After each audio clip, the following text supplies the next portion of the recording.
আমি চিটাগাংয়ের মানুষ হচ্ছে, আমি আগ্রাবাদী স্কুলে পড়াশোনা করেছি। তো বাবা যেহেতু আপনার গভর্নমেন্ট জব করতো, তো ওইখান থেকে যখন আপনার রিটায়ার করলো, আমরা ঢাকা ব্যাক করি।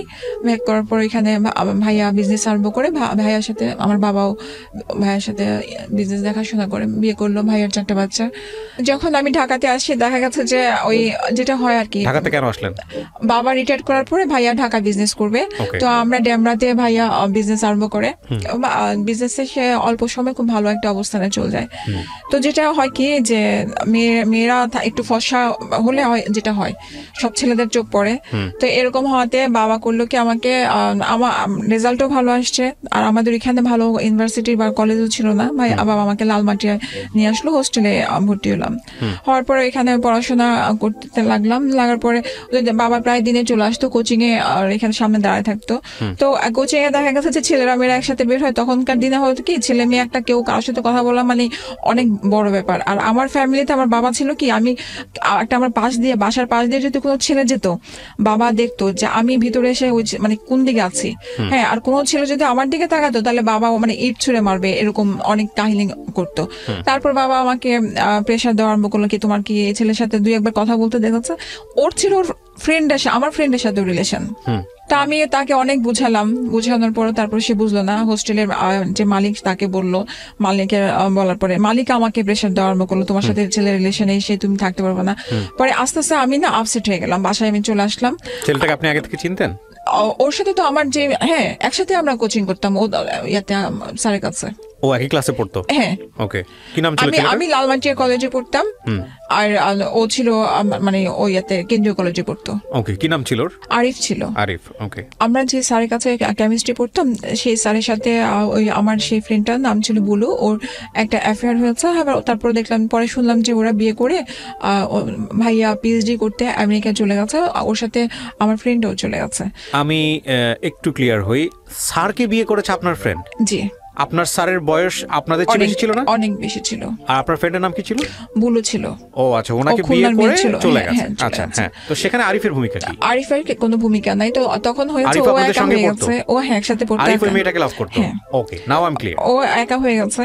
তো তখন আমার বাবা যখন প্রেসার দেওয়া আরম্ভ করলো, তখন আমি জিদের মাথায় বললাম যে হ্যাঁ ঠিক আছে, ওর সাথে আমার রিলেশন। আরিফের সঙ্গে? হ্যাঁ, আমার রিলেশন। আপনার সফট কর্নার ছিল আরিফের প্রতি যে ঘটনা ঘটার পরে? কোনো সফট কর্নার ছিল না। যখন প্রেসার দেওয়া আরম্ভ করলো, তখন আস্তে আস্তে আমি আমার মনে হচ্ছে হ্যাঁ, তাহলে ওকে মনে হয় পছন্দ করা আরম্ভ করলাম। হ্যাঁ, ওকে আমি যখন জানালাম যে ভাইয়া এরকম করতেছে, তো বাবা আপনি কিছু বলেন, বুঝান। তো আস্তে আস্তে দেখা গেছে কি যে দুজনে ভালো লাগা আরম্ভ হয়ে গেছে।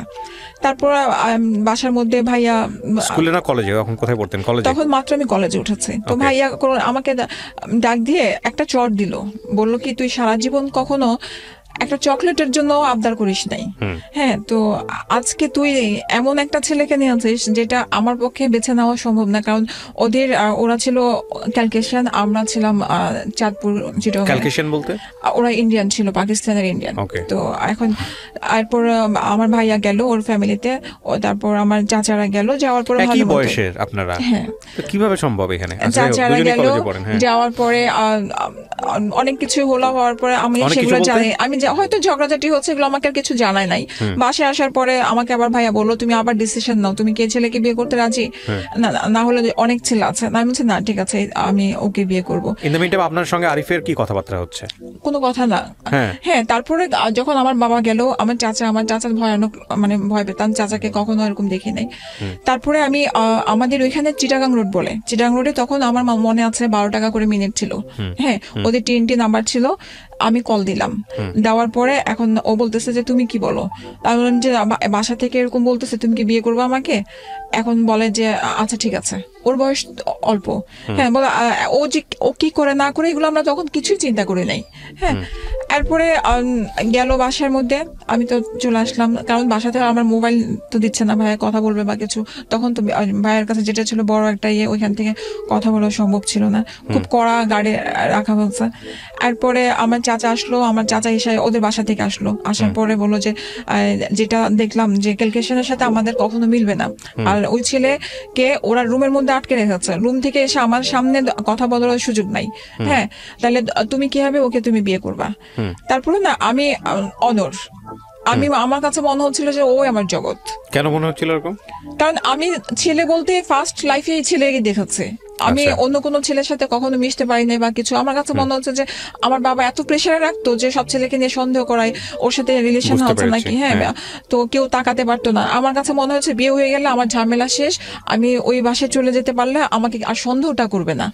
তো যখন বলার পরে বলতেছে আবার চিন্তা করো, আমি বললাম যে কাকা আর চিন্তার কিছু নাই, আপনি ইয়ে করেন। তারপরে তো বাসায় প্রচুর ঝগড়াঝাটির গন্ডগোল হলো, আবার গেল, যাওয়ার পরে ওদের বাসা থেকে আসলো, আসার পরে ওর বাবা মা আসলো, ওর বোন আসলো, ওনারা আমাকে খুব সুন্দরভাবেই গ্রহণ করলো, আমার জন্য কাপড় চোপড় নিয়ে আসছিল, খুব ভালোভাবে ইয়ে হচ্ছে। তারপর একটা ডেট ফিক্সড হলো, হওয়ার পর ভাইয়া ওর অনেক ধুমধাম করে, মানে একমাত্র বোন তো, সে খুব আদর করে ওর ধুমধাম করে বিয়ে দিল।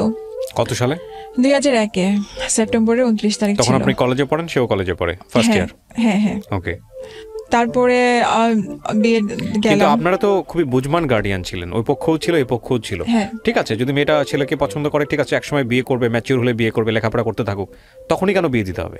আপনি তো বাসা থেকে বের হয়ে যান নাই, ও তো আপনার জন্য পাগল হয়নি, কারণ ও পাগল ছিল যার জন্য তাকে সে তো অন্য কাউকে বিয়ে করে দেশের বাইরে চলে গেছে। ওদের ফ্যামিলি থেকে চিন্তা ছিল কি যে আমরা যদি করে রাখি, হ্যাঁ, তাহলে আক্ট করা কিন্তু আরো 2 বছর আগে রেখে দিয়েছিল, কিন্তু নেয় নাই করে, আরো 2 বছর আগে রেখেছে। আপনার ইন্টার ফার্স্ট ইয়ারে থাকা অবস্থায় বিয়ে করলেন, তারও 2 বছর আগে আক্ট করে রেখেছে। হ্যাঁ হ্যাঁ, আপনার 2001-এ যখন আপনার আক্ট করেছে, নেয় নাই, মানে আসা যাওয়া করতে দেয় না, আমার সাথে কোনো যোগাযোগ করতে দেয় না। ওনার ধারণা ও চুরি করে আসতো। আপনার আক্ট হয়েছে 2001-এ, তার আগে কোনো যোগাযোগ ছিল না? 2001-এ আক্ট হওয়ার পরে 2 বছর কোনো যোগাযোগ করতে দেয় না। হয়তো কি ও আসতো চুরি করে, আপনার ধরেন সোমবার বৃহস্পতিবার এরকম চুরি করে আসতো। তো আসলে ওই হঠাৎ করে একটু কথাবার্তা বলতো, ড্রয়িং রুমে বসে থাকতাম, তো এরকম হতো। তো একবার এর মধ্যে একবার হচ্ছে কি, একদিন ও রাত্রিবেলা, আপনাদের স্কুলে গেলে তো কলেজে গেলে তো দেখা হয়তো। আমার তো কলেজ সবকিছু বন্ধ করে দিয়েছিল। কেন? লেখা বিয়ে তো হয়ে গেছে, আপনার কলেজ যা বন্ধ করে দিলেন? না, তারপরে বন্ধ করে দিয়েছিল, বলছিল যে আমার ভাইয়ের জিত ছিল যে ওকে আমি প্রাইভেটে পরীক্ষা দেওয়াবো, ওকে আমি হোস্টেলে বা লালমাটিয়াতে যেখানে এত বড় ঘটনা ঘটে গেছে, আমি ওকে হেবে পড়া। কি আশ্চর্য, ধুমধাম করে বিয়ে দিয়ে দিল ছেলের সঙ্গে, তারপরে আবার ঘরের মধ্যে আটকে রেখে প্রাইভেটে পড়াবে। আমি কনফিউজ। হ্যাঁ, কলেজে আমাকে আর ওখানে পড়াবে না, আমার ভাইয়ের জিত ছিল না, ওই কলেজে আর পড়াবো না, তুমি প্রাইভেটে পরীক্ষা দাও। হ্যাঁ, তো এখন ওইখানে আমি ওই এত কিছু আর আমি তখন জিজ্ঞেস করি না, ঠিক আছে প্রাইভেটে। আমি প্রাইভেটের পরীক্ষা দিয়ে নিয়ে আমি দিয়েছি ওপেন ইউনিভার্সিটি থেকে দিয়েছিলাম আপনার HSC। তারপরে তো ওদের বাসায় আমি যখন গেলাম তখন আমি প্রেগনেন্ট ছিলাম। হ্যাঁ, ও যখন আক্ট করে গেছে, লাস্টের দিকে দেখা গেছে যে আমার কনসিভ করে ফেলে, তখন বাসা থেকে। কয় বছর পরে? বিয়ের কয় বছর পরে? এটা 2 বছর। হ্যাঁ, এই বাসায় থাকা অবস্থায়, আপনার বাসায় থাকা অবস্থায়? আমার বাসায় থাকা অবস্থায় চুরি করে আসতো এইটা নিয়ে। হ্যাঁ, তো একবার আসছিল, ওর বাবা রাতের বেলা থেকে ছিল, ওর বাবা সকালবেলা গাড়ি দিয়ে নিয়ে আসছে, এসে মানে জোর করে নিয়ে চলে গেছে। এরপরে এই চুরি দেখা অবস্থায় দেখা গেছে যে আমাকে তখনই আমার ভাবি বলতো যে ওর নিশ্চয়ই কোনো সমস্যা আছে, না হলে ও তোমার সাথে কোনো ধরনের কিছুতে ইনভলভ কেন হচ্ছে না। তো এরকম করতে করতে ভাবি এক ধরনের প্রেশার দিল, পরে আমিও দিলাম, দেওয়ার পরে তো আপনার তারপর আমি কনসিভ করার পরে ওর ফ্যামিলি থেকে পরে উঠায় নিয়ে যায়। হ্যাঁ, উঠানোর পরে কত সালে উঠিয়ে নিল? আপনার যে 3-এর দিকে উঠায় নিয়ে যায়। 2001-এ বিয়ে, 2003-এ উঠে নিল। 3 উঠে নিয়ে যায়। তো ভালো মতোই ওখানে আমি যাই, যাওয়ার পরে ভাইয়া রাতে বেলাতে আমাকে মানে দেখতে যাওয়ার পরে ভাইয়ের কাছে কেন জন্য মনে হচ্ছে যে আমি আমার বোনকে যে জায়গাটায় দিয়েছি এত ভালো মতো অবস্থান করে, কিন্তু জায়গাটা মানে পুরানো একটা চাদর, একটা নতুন বউ হিসেবে একটা মানে প্রেগনেন্ট অবস্থায় গেছে, ওদের তো খুশি হওয়ার কথা। পুরানো একটা চাদর বিছানো, সারা মানে ওরকম ভাবে বসে আছে। ভাই আমাকে শুধু একটা কথা বললো যে তুমি কখনো ওর কাছ থেকে কোনো টাকা পয়সা চাইবে না, যা লাগে তুমি আমার কাছ থেকে বলো। ও লেখাপড়া তখন বন্ধ, ও কিছু করে নাই, ও হচ্ছে একটু শৃঙ্খল টাইপের হয়ে গেছে। ও আগে থেকেই মানে রাজনীতি প্লাস আপনার ওই অ্যাডিক্টেড ছিল। তো প্রথম থেকে জেনে আপনি তাকে বিয়ে করছেন? ও এমনকি আর্মস নিয়ে যখন ঘুরতো, আমি নিজেও দেখেছি যে আপনি জেনে শুনে বিয়ে করেছি। আমি বলছি যে বিয়ে করলে হয়তো ভালো হবে। আমি জেনে শুনে করেছি। আমি এখনো বলি যে আমি হাঁটতেছি, আমি ইয়া থেকে টিচার বাসা থেকে বের হচ্ছে, ওর সাথে আর্মস পুলিশ আসছে, ও বলতেছে আমার সাথে যদি ধরে, আমি আমার ব্যাগে নিয়ে নিয়েছি। আমি ভেবেছিলাম যে এই ছেলেটাকে যদি আমার ফ্রেন্ড হিসেবে যদি ওকে আমি বিয়ে করে একটা ভালো ইয়াতে আনতে পারি, ও যদি ভালো হয়ে যায় তাহলে সেটা আমার জন্য অনেক ভালো। ড্রাগ অ্যাডিক্ট ছিল আপনি যেটা বলছেন, এবং তখন হ্যাঁ এটা ওর ফ্যামিলিতে জানতো। তো দেখা গেছে যে আমার তখন তো বাবু ছোট, আর আমি আমার ফ্যামিলিও জানতো। জানার পরেও আপনাকে বিয়ে দিয়েছে? ফ্যামিলিতে আমি কখনো কমপ্লেইন করি নাই। আপনার ফ্যামিলি জানতো ছেলেটা ড্রাগ নেয়? না, আমার ফ্যামিলিতে আমি কখনো ফ্ল্যাশ করিনি। আপনার ফ্যামিলি জানতো যে তার সঙ্গে আর্মস থাকে?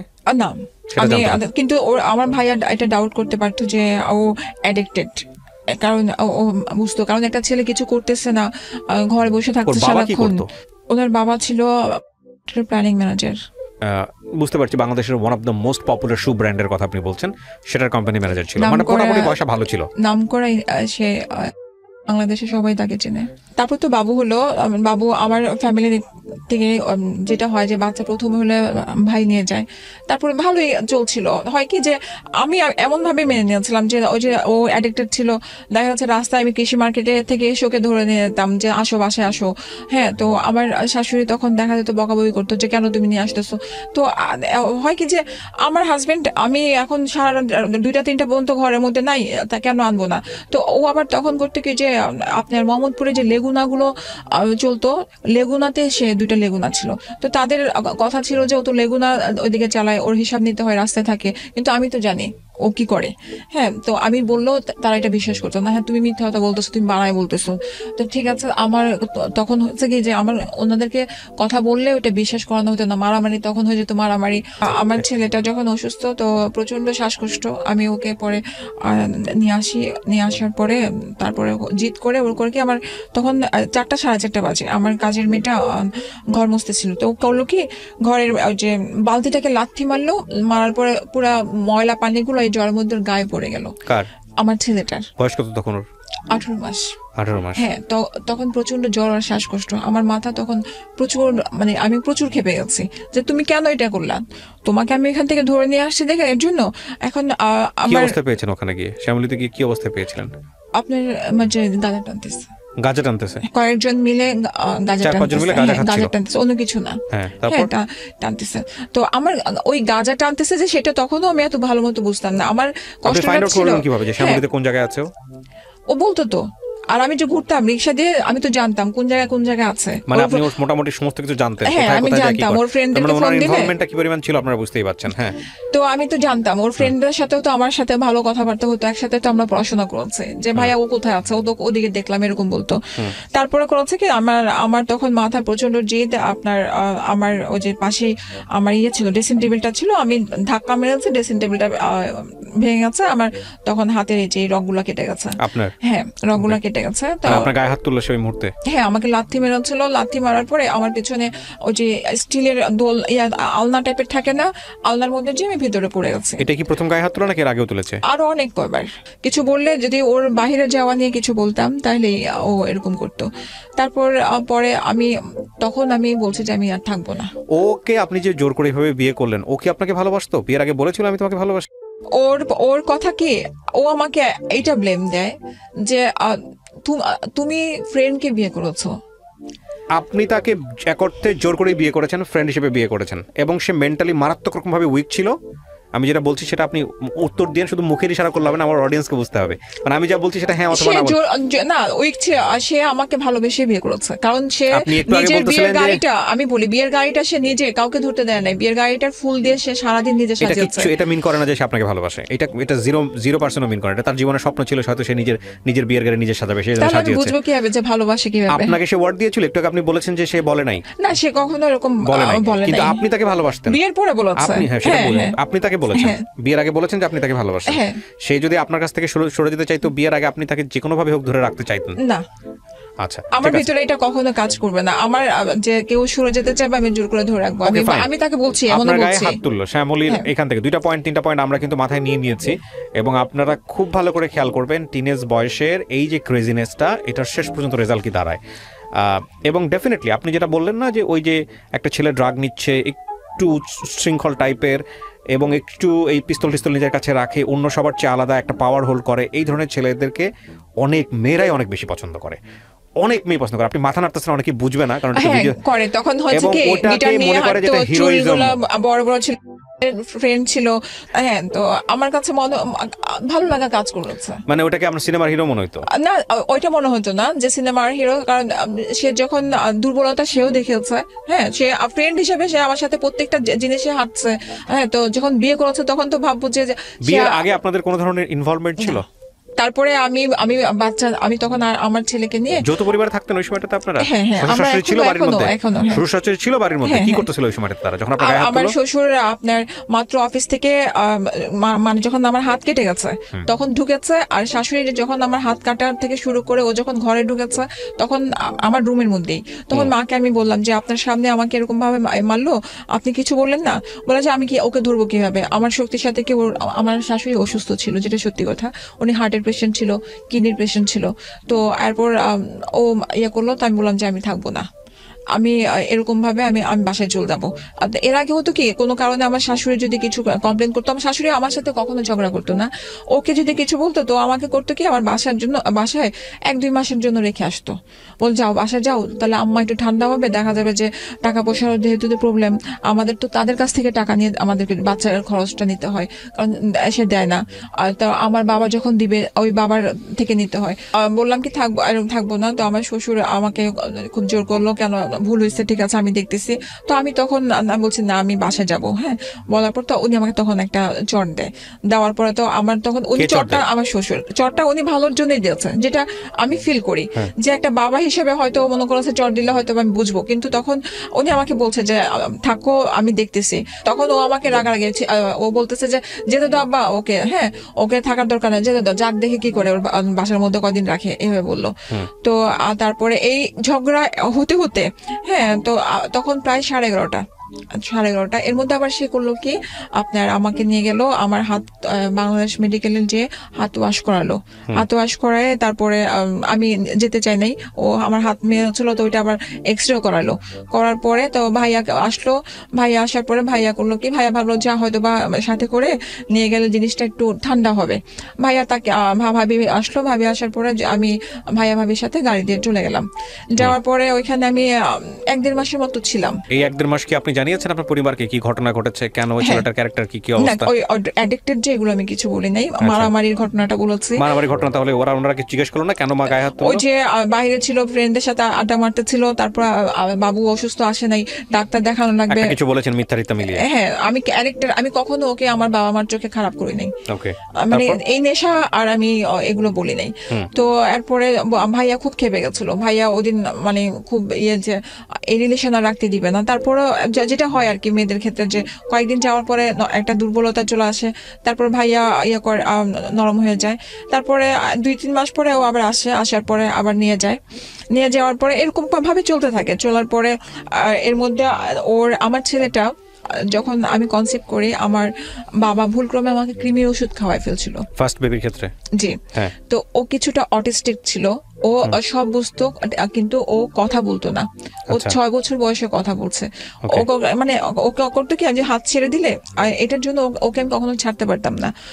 ও মানে চলে যেত যে কোনো জায়গায়, ও বুঝতো না, এমনকি মাকে বাবাকে ও মানে কানে যে শুনতে পাবে সেটাও বুঝতো না, এরকম ছিল। এরপর পরে ওর এক কাজিন আসে, একটা আপু আসার পর আমাকে বুঝালো যে তুমি আরেকটা বেবি নাও, তোমরা ট্রাই করো, দেখো। তাহলে ডাক্তারও বললো যে ওর সঙ্গী যদি থাকে কথা বললে ও কথা বলবে। তো এরকম করার পরে তারও অনেক দিন পরে একটা আমাদের মানে ওর ফার্স্ট বেবির 4 বছর পরে কনসিভ করার পরে, যখন কনসিভ করি আমি আমার শাশুড়িকে বলার পরে উনি বললো যে তুমি অ্যাবর্শন করে ফেলো। তো আমি আমার সেকেন্ড বেবিটা, হ্যাঁ, তো আমি আমার হাজবেন্ডকে বলি যে মা বলছে অ্যাবর্শন করতে, কারণ আমাদের তো কিছু নাই, কারণ ও যেটা ইনকাম করে, ওর যে রেগুলার যে টাকাটা আসে সম্পূর্ণ টাকাটা ওর বাবার হাতে দেয়। হ্যাঁ, ওইখান থেকে উনি দরকার লাগলে ওকে খরচ দেয়, কিন্তু ওই টাকাটা ও কখনো নিজে খরচ করে না। ও এদিক দিয়ে আবার বাবা মাকে খুবই ও শ্রদ্ধা করে। তো এখন পরে করলাম কি, আপনার এই আপনার গ্রিন রোডে কি যেন একটা আছে, নামটাও মনে নেই, কমফোর্ট, ওইখানে ডাক্তারের সাথে কথা বললাম, অ্যাবর্শন করব, সব রেডি।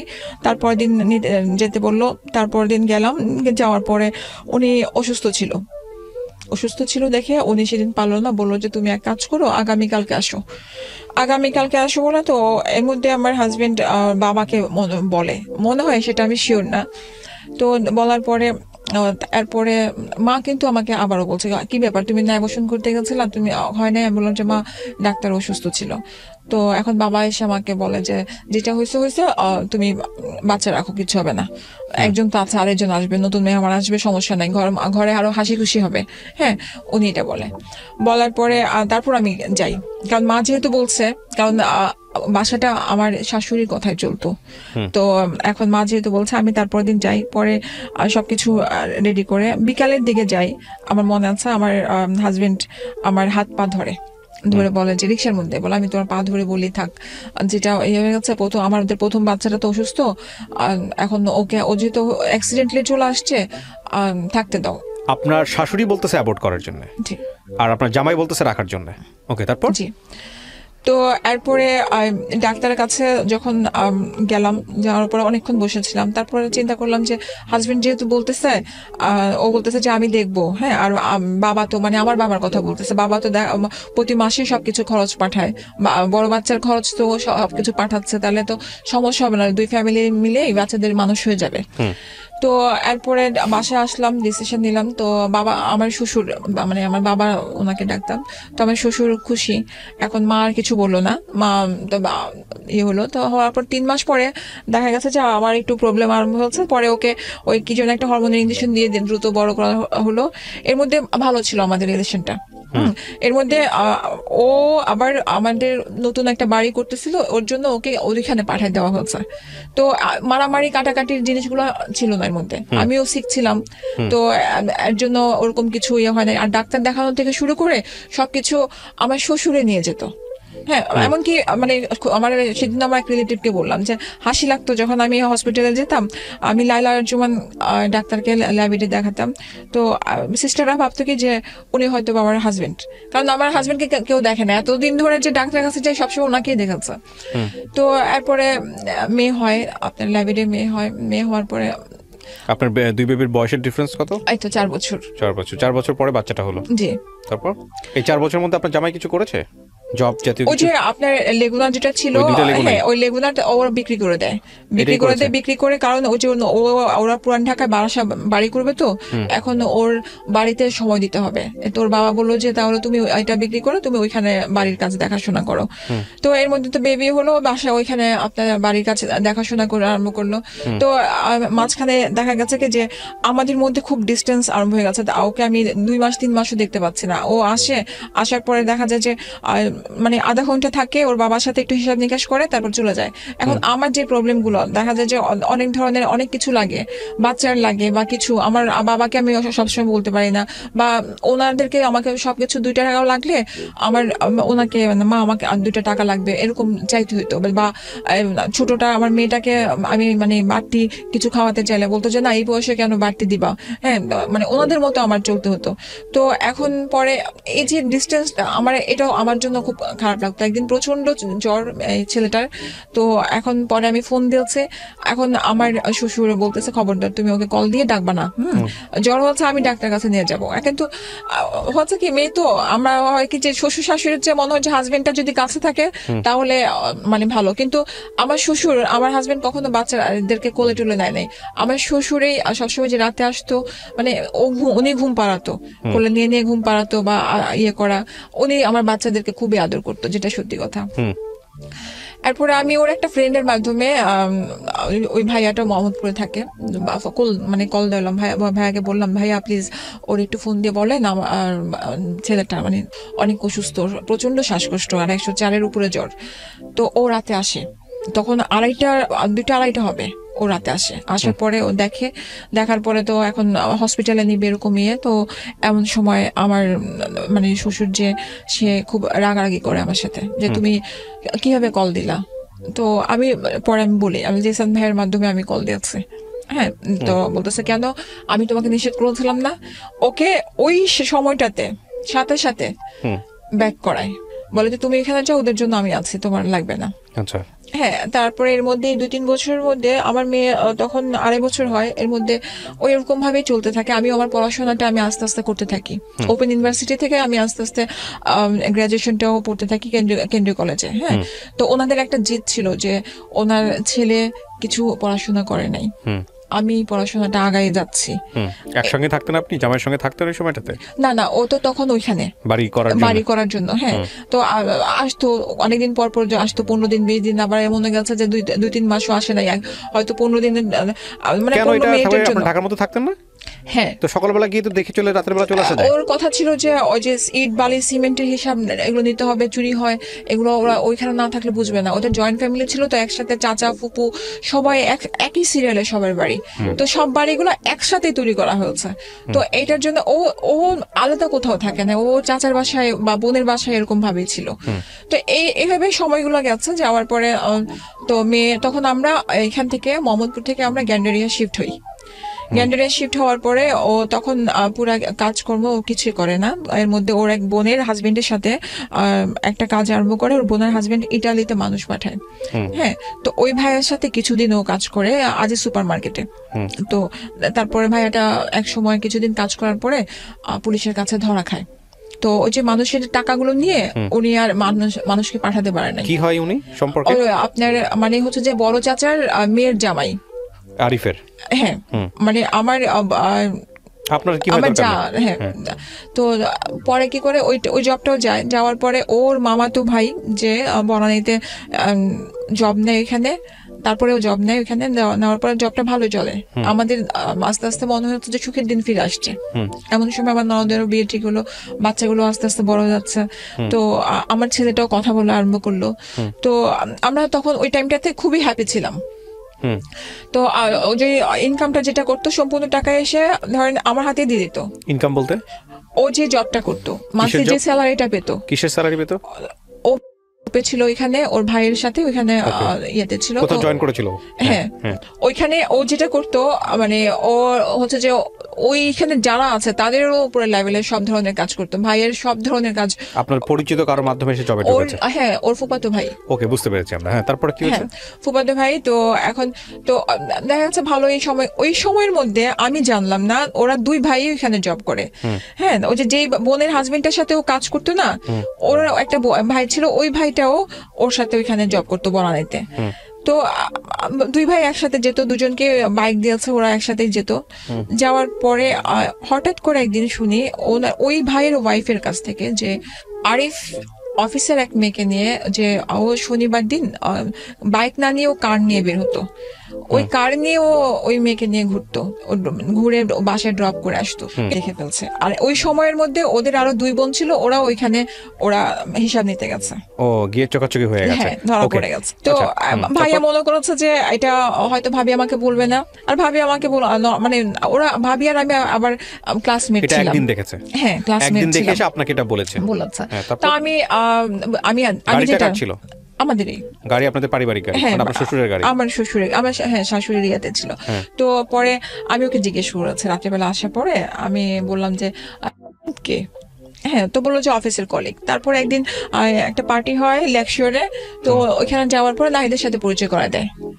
পরিচয় করানোর পরে তো দেখলাম ভালো কথাবার্তা হলো। তো প্রায় সময় যে গাড়ি নিয়ে যায়, ওই সাথে ও ড্রপ করে এই কথাগুলো আস্তে আস্তে আস্তে আস্তে ও নিজেই বলে যে আজকে দেরি হয়ে গেছে, নামাই দিয়ে আসছি। তারপরে আরেকজন মানে আরেকটা ভাইয়া ছিল, নামটা আমার মনে পড়ছে না, ওই ভাইয়াকে নামাই দিয়ে আসছি, এরকম ভাবে বলে। কিন্তু আমরা তো মেয়ে, তো আমার ভিতরে না আস্তে আস্তে সন্দেহটা ঢুকে যায়। কারণ এখন এর মধ্যে যে ওর কিছু সমস্যা ছিল যেটা, তো ওই সমস্যার কারণে আমাদের দুজনের এমনিতেই ওরকম অ্যাডজাস্ট হতো না। মানে আপনারা বলতেছেন হাজবেন্ড ওয়াইফ রিলেশনশিপের জায়গাটা অতটা স্মুথ ছিল না। আচ্ছা, ওকে। তো আমার কাছে থেকে ওর সাইড থেকে প্রবলেম ছিল। তো দেখা গেছে যে এর জন্য ও যেহেতু অনেক ডাক্তার দেখাচ্ছে অনেক ধরনের, তো এখন এর মধ্যে তুমি কেন তাহলে মেয়ে নিয়ে ঘুরবা? আমার কথা হচ্ছে এটা, তুমি তো ফ্যামিলিকে টাইম দিবা।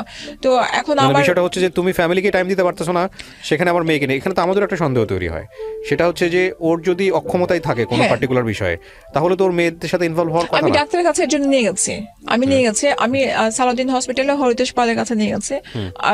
আমাকে ওর সামনে বলছে ডাক্তার, হয়তো অভিনয় করছে আপনার সাথে, না হলে কোনো কারণ আছে। হ্যাঁ, ও কারোর সাথে ফিজিক্যালি ইনভলভ না। ও যেটা এটা বলেন আপনি। হ্যাঁ, ও যেটা ও হয় কি যে আমি যেটা শুনেছি, এটারও পরের ঘটনা সাথে যেটা হচ্ছে, ও করে ও গল্প করে, একসাথে বসে একটু হাত ধরে কথা বলা বা ইয়ে করা, আর কিছু না। ওই যে ফিজিক্যাল ভাবে ইনভলভ হয়ে যে ওই টাইপের কিছু না। আচ্ছা, আমি এখানে একটা জিনিস একটু বোঝানোর চেষ্টা করি প্রিয় দর্শক এবং শ্রোতা, because this is very important thing, যেটা খুবই ইম্পর্টেন্ট পার্ট আমাদের লাইফে, বাট আমরা সবসময় এটাকে ইগনোর করি। সেটা হলো যে ওনাদের মধ্যে, হাজব্যান্ড ওয়াইফের মধ্যে যে ধরনের সম্পর্ক, এটা একটা খুবই প্রীতি সম্পর্ক, পবিত্র সম্পর্ক, এবং যে সম্পর্কটা খুব প্রয়োজন, সেই সম্পর্কের জায়গাটা স্মুথ ছিল না। আচ্ছা, এখন কথা হচ্ছে, পরবর্তীতে এই ভদ্রমহিলা ওনাকে যখন একজন ফিজিশিয়ানের কাছে নিয়ে গেছেন বা একজন ডক্টরের কাছে নিয়ে গেছেন, তখন ডক্টর ফাইন্ড আউট করেছে, বা ওনারা পরবর্তীতে ফাইন্ড আউট করেছেন যে ওর মধ্যে আসলে প্রবলেম কোনো কিছু ছিল না ফিজিক্যালি, মানে ছেলেটার মধ্যে বা ওনার হাজব্যান্ডের মধ্যে, কিন্তু ও মেন্টালি এক ধরনের ওর মধ্যে পারভার্টনেস ছিল। এই পারভার্টনেসের বাংলাটা আমি কীভাবে বোঝাই, বেসিক্যালি হচ্ছে যেটা আসলে আমরা নর্মাল মনে করি, যে একটা ছেলে এবং মেয়েটার মধ্যে যে সম্পর্কটা, যে নর্মাল একটা সম্পর্ক, সেই সম্পর্কের জায়গাটায় অন্য কোনো বিকৃত চিন্তা যেটা মাথার মধ্যে রেখে সে হলো নর্মাল জায়গা থেকে অনেক বেশি সরে গিয়েছিল, যদি আমি বিষয়টা কীভাবে বলি, হুইচ ইজ আমাদের সোসাইটিতে এই জিনিসগুলো এখন অনেক বেশি হচ্ছে বিকজ অফ আওয়ার লাইফস্টাইল। হ্যাঁ, কিন্তু এটা ওনার উপরে ইফেক্ট তৈরি করলো। কিন্তু আমার কথা হচ্ছে যে আপনার বাচ্চা কাচ্চা হয়ে যাওয়ার পরে গিয়ে আপনি এটা আবিষ্কার করলেন, নাকি আগে থেকেই ছিল? অ্যাকচুয়ালি আমি না, আমাদের রিলেশনটা ওরকম ভাবে আমাদের কখনো হয় নাই। আমার কাছে ও যখন মানে দূরে থাকতো, ওই যে প্রথম থেকে দূরে দূরে দূরে থাকতো, তো ওই জিনিসটা আমি কখনো, ওই যে ও আমাকে বুকে নিয়ে অল টাইম ঘুমাতো, এই জিনিসটা আমার কাছে শান্তি ছিল, যে আমার হাজবেন্ড আমাকে বুকে নিয়ে ঘুমাচ্ছে, আর কিছু লাগবে না।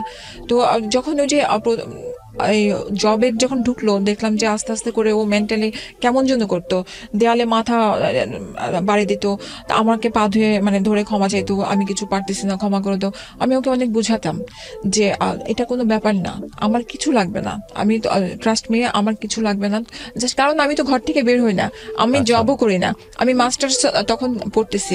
হ্যাঁ, তো ওর একটা ইয়ে ছিল যেন আমি পড়াশোনাটা না করি, কিন্তু আমি আমার টাকা দিয়ে আমি চালিয়ে গেছি। তো এখন ও করেছে কি, তো মানে এমনও সময় গেছে যে না পারলে ওর নিড ছিল, আমার কাছে মনে হতো, কিন্তু পারতো না, তখন না আমাকে ও মারতো। এমন হয়ে গেছে যে এরকম সুইচ থাকে আপনার লাইটের, ওইখানে আমার মাথা নিয়ে বাড়ি মারতো, এরকম আমি সেন্সলেস হয়ে গেছি, আমার বাচ্চারা চিৎকার করতেছে, তখন তো আমি উপরে, মানে আমার শ্বশুরের থাকতো 3 তলা, আমরা তখন 6 তলা থাকতাম, তখন ও নিজে মাথায় পানি দিত, চিৎকার করে কান্নাকাটি করতো, তারপর সেন্স যখন আসতো তখন আমাকে বুঝাতো, এরকম ভাবে লাইফ যেত। তারপর আমি আমার ফ্যামিলিকে কখনো না কমপ্লেন করি না। আপনি যে বিষয়টা আমাকে একটু আগে বলেছেন, এটা খুব ইম্পর্টেন্ট একটা বিষয়, যে কারণে আমি বিষয়টা নিয়ে একটু জানতে চাচ্ছি আপনার কাছ থেকে। একটা যেটা বলতে, ডক্টর বললো যে ওর মধ্যে অন্য ধরনের একটা পারভার্টনেস আছে, কিন্তু সেটা কি আপনি প্রমাণ পেয়েছেন হাতে কলমে কখনো? না, প্রমাণ আমি পাই নাই। এমন টাইমে ওই অ্যাক্সিডেন্টটা করে, সেটা হচ্ছে যে আপনার মেবি যে মিরপুরে একটা খেলার স্টেডিয়ামে খুব সুন্দর করে সাজিয়েছিল কোনো একটা ফুটবল খেলার মনে হয়, তখন পুরা আমাকে, ও আবার এই জিনিসগুলো করতো, ওর কয়েকটা গুণ খুব ভালো ছিল, যে আমি যে কোনো টাইমে যদি বলতাম একটু ঘুরায় নিয়ে আসো না, ও আমাকে নিয়ে বাইকে করে ঘুরায় নিয়ে আসতো। তো আমাকে বলে চলো মিরপুরে স্টেডিয়াম সাজানো হচ্ছে, তোমাকে আমি নিয়ে আসি।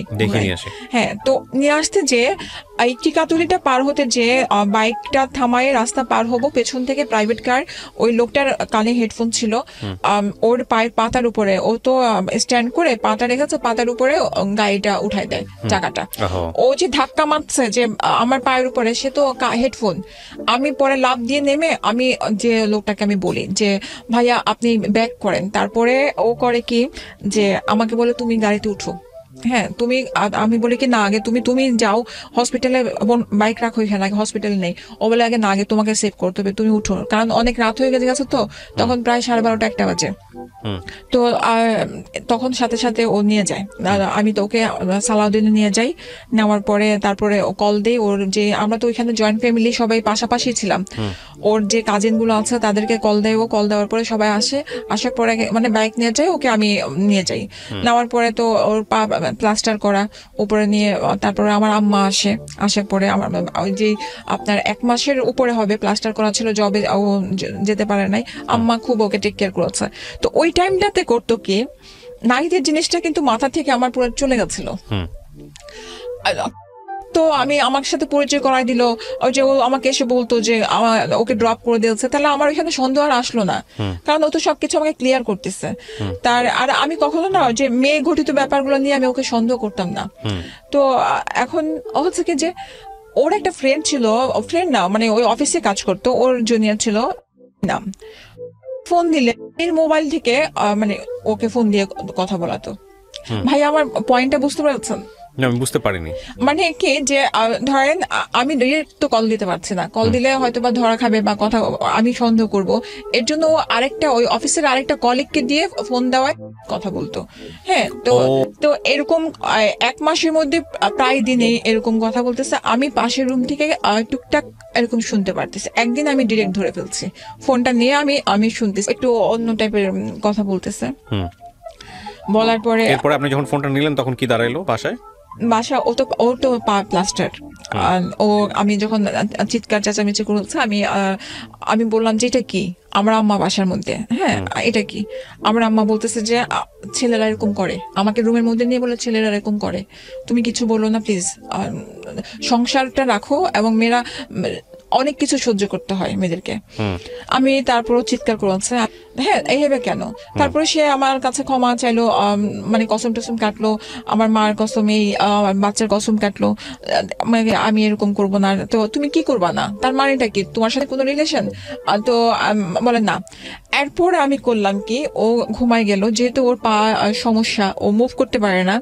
ওর মোবাইল নিয়ে আমি চেক করে দেখলাম ওদের এমন অনেক পিক আছে যে বাইরে ওরা গেছে খেতে, তারপর যে ভোরবেলা যে এগুলো হয়তো ধরার না, কিন্তু আমার ভিতরে লেগেছে যে একটা ভোরবেলা যে দুজনে খুব সুন্দর করে একটা ছবি তোলা, তারপরে দুজনে একই ম্যাচিং করে একটা ড্রেস পরে ছবি তোলা, এগুলা তারপরে পুরা ওর মোবাইলের ছবিগুলো। তো এরপরে আমি ওকে জিজ্ঞেস করি যে কে নিয়ে কি, তারপরে ওর প্লাস্টারটা 1 মাসের মধ্যে খুলে ফেলে। খোলার পরে এরপর আমার ভাইয়া আসার পরে আমার ভাইয়াকে কমপ্লেন দেয় যে ভাইয়া ও তো আমার অফিসের একটা মেয়েকে নিয়ে সন্দেহ করতেছে। তো এখন আমার ভাইয়া বলে যে ধর শোনো, এগুলো অফিসের গুলো না কখনো বাসায় বুঝতে দিবা না, বাহিরে যা ইচ্ছা তাই করবা। কারণ আমার ভাইয়ার একটা অ্যাফেয়ার ছিল, হ্যাঁ সেটা আমি জানতাম। তো ওই অ্যাফেয়ারের পেছনে, ওইটা আমি পরে বলি। তো এখন আমি রান্নাঘর থেকে, আমার বাসাটা ছিল টপ ফ্লোরে, আমি এমন ভাবে বাসাটা নিয়েছিলাম যেন ছাদ থাকে, সন্ধ্যার পরে আমরা দুজনে দোলনা ছিল, আমরা ঘুরতে পারি এরকম ভাবে ছিল। তো কথাগুলো শোনার পরে আমার ভাবি বাসা ছিল। আমি ভাইয়াকে বলি, ভাইয়াটা তুমি কেমন কথা বললাম যে এরকম ছেলেদের থাকেই। হ্যাঁ, তো আমি বললাম তোমার থাকে বলে আমার ভাবি তখন প্রোটেক্ট করে, বলছে তোমার আছে বলে কি তুমি তোমার বোনের হাজবেন্ডকে সাহস দিবা? ও মানে আপনার ভাবি কথা বলেছে? হ্যাঁ, ওকে, তোমার বোনের হাজবেন্ডকে সাহস দিবা? তো এমন সময় আমার ভাইয়া প্রচুর ড্রিঙ্কস করতো। তো সে ড্রিঙ্কস আনার পরে খেতে দেয়, হ্যাঁ আমাকে দেয়, ওকে দেয়। তো আমি ওইটা করি না, বলে খাও মাথা ঠান্ডা হবে। আপনি কি বাসায় ড্রিঙ্কস করতেন? না, আমার ভাইয়ের বাসার কথা এটা, ভাইয়া আসছিল বেড়াতে।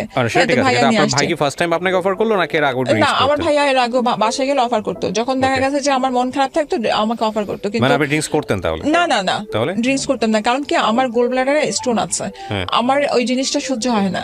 আমি অনেক কিছুই, আমার নরমাল খাবারও আমার অনেক সময় সহ্য হয় না। ওকে, তারপর তো ড্রিঙ্কস, আর আমার বাবা আবার এটার চরম বিরোধী ছিল। তো আমাকে যখন এরকম করতো, আমার হাজবেন্ড খেত, তো খাওয়ার পরে এই জিনিসটা আমি পছন্দ করতাম না। সেদিন ফার্স্ট অ্যাটেম্প নিয়েছিলাম 6 তলা ছাদ থেকে পড়ার জন্য, যে আমার ভাইয়া বাসার মধ্যে, যে তুমি এই জিনিসটা ধরবা না, কারণ আমি চাই না। হ্যাঁ, তো এরপর ভাইয়া থাকা অবস্থায় এর অনেক ঝগড়াঝাটি হওয়ার পরে ভাইয়া সকালবেলা চলে গেল। এরপরে তো এই ঝামেলা বাড়তেই থাকলো। বাড়ার পরে এক পর্যায়ে সে তার ফ্রেন্ডকে দিয়ে আমাকে কল দেওয়ানো আরম্ভ করলো। কোন ফ্রেন্ড?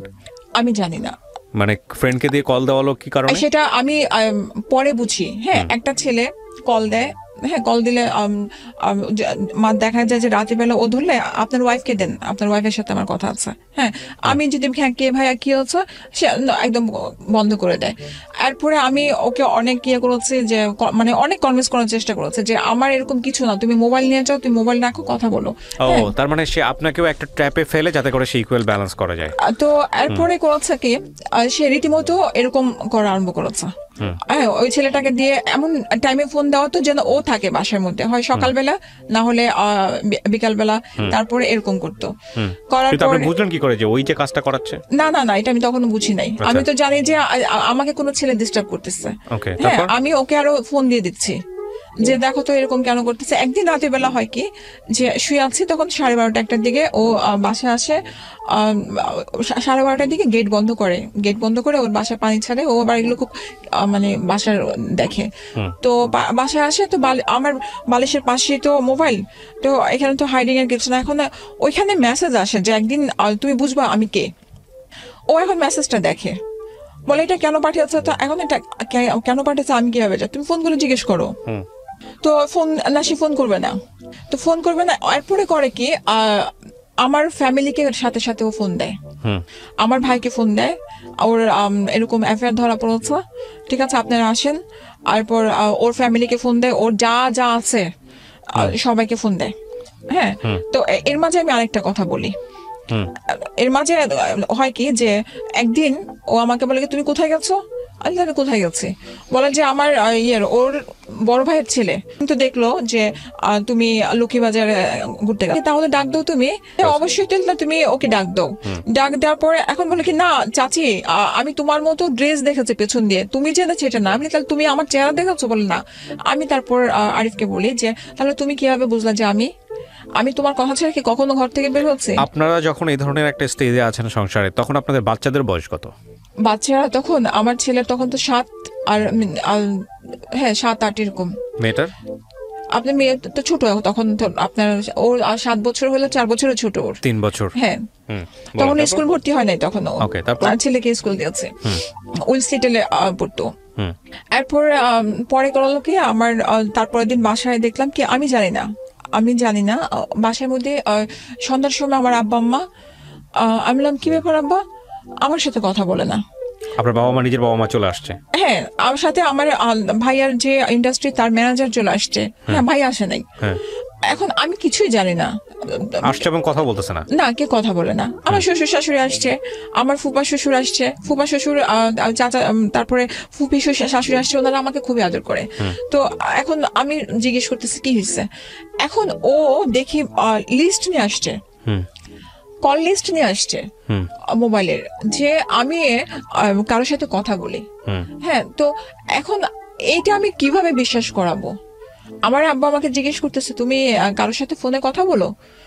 আমি যে ফোনে কথা বলি না, এরকম কেউ যদি কল দেয় এখন কল ধরি, কিন্তু আমি কারোর সাথে ওই ধরনের কোনো পরকীয়াতে সম্পর্কে নাই বাবা। হ্যাঁ, আমাকে বলে যে কোরআন শরীফ ছুঁয়ে বলো, বাচ্চার মাথা ছুঁয়ে বলো। যে হ্যাঁ অবশ্যই কোরআন শরীফ ছুঁয়ে বাচ্চার মাথা ছুঁয়ে বলছি। এখন তারপরও সে এটা না, সে স্বীকার করবে না, সে এটা না আমার সম্পর্কই। এখন আমি বলছি তাহলে তুমি ছেলেকে নিয়ে আসো, যেহেতু তুমি যেভাবে বের করেছো নিশ্চয়ই তুমি কোনো ওয়ে পেয়েছো, ওটা নিয়ে আসো, যার সাথে আমার রিলেশন তাকে নিয়ে আসো। হ্যাঁ, তো আর সেগুলো কিছু না। এখন তাহলে কি করতে হবে, আমি ওকে ডিভোর্স দিব। আপনাকে বলতেছে সবার ফ্যামিলির সামনে? হ্যাঁ, ফ্যামিলির সামনে ডিভোর্স দিব। ও দেখলাম কি ছাদের মধ্যে যে সেন্সলেস হয়ে পড়ে যাওয়ার, আমি জানি না ওভেনের নাকি পড়ে যাচ্ছে, যে আমি ওকে মানে চিৎকার করে করে ওকে উঠানোর চেষ্টা করছি। এরপরে ও নিজে সুইসাইড করবে, আমাকে দা দিয়ে কোপ দেওয়ার চেষ্টা করছে। আমার এমনকি ইভেন আমার খাটের মধ্যে মানে দায়ের কোপ এখন আছে। বাচ্চারা তখন কোথায়? বাচ্চারা আরেক রুমে, ওর দাদারা ওখানে, মানে ওরা চিৎকার করে কান্না করতেছে। হ্যাঁ, এরপরে আমি একদম চুপচাপ বসেছিলাম। আমার কাছে তখন আমি শুধু একটা কথাই বলছি যে আমি কোরআন শুনে এখানে আপনার 10 মিনিট, সেটা কিন্তু কেউ দেখছে না। ঝগড়ার মাঝে কিন্তু লিস্টটাই প্রমাণ। হ্যাঁ, এখানে ওর ফ্রেন্ডও একটা আছে, ওর একটা ফ্রেন্ড আছে। পরে বললো যে হ্যাঁ ডিভোর্স দিয়ে দাও। তারপরে ওর আমার যে ফুপা শ্বশুরি আর ফুপি, সে বললো কি যে এক কাজ করো, তোমরা হজ করে আসো, ওমরা করে আসো দুজনে মিলে। ওমরা করার পরে দুজনের একটা ভালো শান্তি হবে। এটা বলার পরে তো আমার আব্বা বললো ঠিক আছে, টাকা পয়সা যা লাগে আমি দিব। হ্যাঁ, তোমরা বাচ্চা সহ যাও, যে করে আসো। সম্পূর্ণ কিছুটা একদম নর্মাল হয়ে গেল। ও নর্মাল হয়ে গেল বাচ্চা সহ। আমার মনে আছে ওর সাথে আপনি যে মেটার ধরেছিলেন ওইটাও ততদিনে বন্ধ হয়ে গেছে, মানে ওটা নিয়ে কথা নাই, ওটা নিয়ে কোনো কথাবার্তা নাই। যদি আপনাকে বিলিভ করি আমরা, যদি ওর টার্গেট এটাই থেকে থাকতো তাহলে সফল হলো। কিন্তু এটা কতটুকু সত্য কতটুকু মিথ্যা এটা উপরওয়ালা ভালো জানেন। আমরা ঘটনার আসলে কে সত্য কে মিথ্যা সেই ঘটনা আরো আছে, ওটা ঘটনা এখন পর্যন্ত আছে। এরপরে আর রাতেবেলা আমাদের খুব ভালো একটা সম্পর্ক, ওই ধরনের কোনো কিছু না। ওর বুকের উপরে আমার রাখলো, 2 বাচ্চাকে এক সাইডে, আমাকে এক সাইডে রাখলো, সুন্দর গেল। তারপরে আমি ওই সময়টাতে, আমি তো এর আগে বলেছি মাস্টার্স করছি যখন, তারপর আমি ওই পাশাপাশি একটা ছোট জব নিয়েছি। জবটা মানে 2 দিন হবে, হ্যাঁ, জবটা নিয়েছি ইকবাল রোডে। তো এখন ইকবাল রোডে যখন নিয়েছে, তো সকালবেলা ও আমাকে সবসময় হয় দিয়ে আসে নিয়ে অফিসের কাছে, আর না হলে ও বাসে উঠাই দেয়। তো সেদিন ও আমাকে বললো কি তুমি যাও, আমার আজকে ভালো লাগতেছে না, সারা রাত ঘুমাতে পারি নাই। আমি বাসে উঠে গেলাম। গুলিস্তান পার করার পর আমাকে ফোন দিয়েছে, বলে যে কোথায় আছো? আমি বলি যে গুলিস্তান আছি। বলে যে এক্ষুনি ওইখান থেকে বাস থেকে নামো, আমি দেখবো, আমি আসতেছি, তুমি ওই বাসে আছো কিনা। আমি বললাম ঠিক আছে। আমি নেমে গেছি, নেমে দাঁড়ায় আছি, আসার নাম নেই। আমাকে ফোন দিল, আবার ফোন দিয়ে বলে কি ঠিক আছে তুমি চলে যাও অফিসে, আমি পরে আসতেছি। অফিসে আসলো, অফিসে এসে অফিসে দারোয়ানকে এরকম ভাবে বিভিন্ন কথা জিজ্ঞেস করে এসে, ওইটা একটা কনসালটেন্সি ফার্ম ছিল। হ্যাঁ, ওর কাছে কত ক্লায়েন্ট যায়, কোনো ছেলের সাথে গল্প করে কিনা, মানে এরকম সারাদিন অফিসে নিজেই বসে থাকতো, কারণ মোহাম্মদপুর এলাকাটা তো ওর নিজের বলতে গেলে, ছোটবেলা থেকে ও এখানে। এরপরে পরে এরকম ভাবে চলতে থাকলো। একদিন আমার জন্মদিন ছিল জুনের 30 তারিখ, আপনার 27 তারিখে, না সরি 28 তারিখে। আমাকে আমার যে এমডি ছিল, সে ছিল আপনার ঢাকার একজন হসপিটালের একজন নাম করা ইয়ে। তো সে ওনার এখানে জব করে আমার কাছে অফিসে ঢোকার পরে বলে যে চলো আমরা সাইকিয়াট্রিস্টের কাছে যাই, আমাদের মধ্যে এত প্রবলেম, তো একটা কাউকে দেখালে মনে হয় কিছুটা সলভ হবে। আমার এমনি তখন বললো আপনি এত দূরে কেন যাবেন, সাভার কেন যাবেন, সাভার তো অনেক দূরে। হ্যাঁ, আপনি আমার ইয়েতে আসেন, হসপিটাল আসেন, আমি ভালো একজন ডাক্তার দেখা দিব। সে বললো কি না, আমি ওইখানে কথা বলে আসছি। তো উনি করলো কি, বললো কি যে আপনি এক কাজ করেন, ওনার যে ধরেন ওনাকে আমি এর আগে কিছু প্রবলেম বলছি, কারণ অফিসে এসে না ও মাঝে মাঝে চেঁচামেচি করতো, তো আর নোংরামি কথাবার্তা বলতো আপনার অফিসে এসে। হ্যাঁ, নোংরামি কথাবার্তা বলতো, তখন আমাকে কিছু কথা ওনাকে বলতে হচ্ছে। তো করলো কি, আমাকে বিকেলে লাঞ্চের পরে আমাকে নিয়ে গেল সাভারে। আমি তো ওগুলো কিছু চিনি না, বাইকে করে নিয়ে গেল। ওইখানে যাওয়ার পর দেখলাম যে একটা বিরাট একটা মাঠের মতো, একটা মাঠের মধ্যে একটা গেট, এত বড় তালা, মানে ভাত, ওই যে বিয়ে বাড়িতে যেমন ভাত নিয়ে যায় না দুই হাতে করে, এরকম ভাবে নিয়ে যাচ্ছে। ঢুকলাম, তো আমি বললাম যে এটা কেমন ধরনের ডাক্তার ইয়ে তুমি নিয়ে আসছো? বলে আসো, সমস্যা নাই।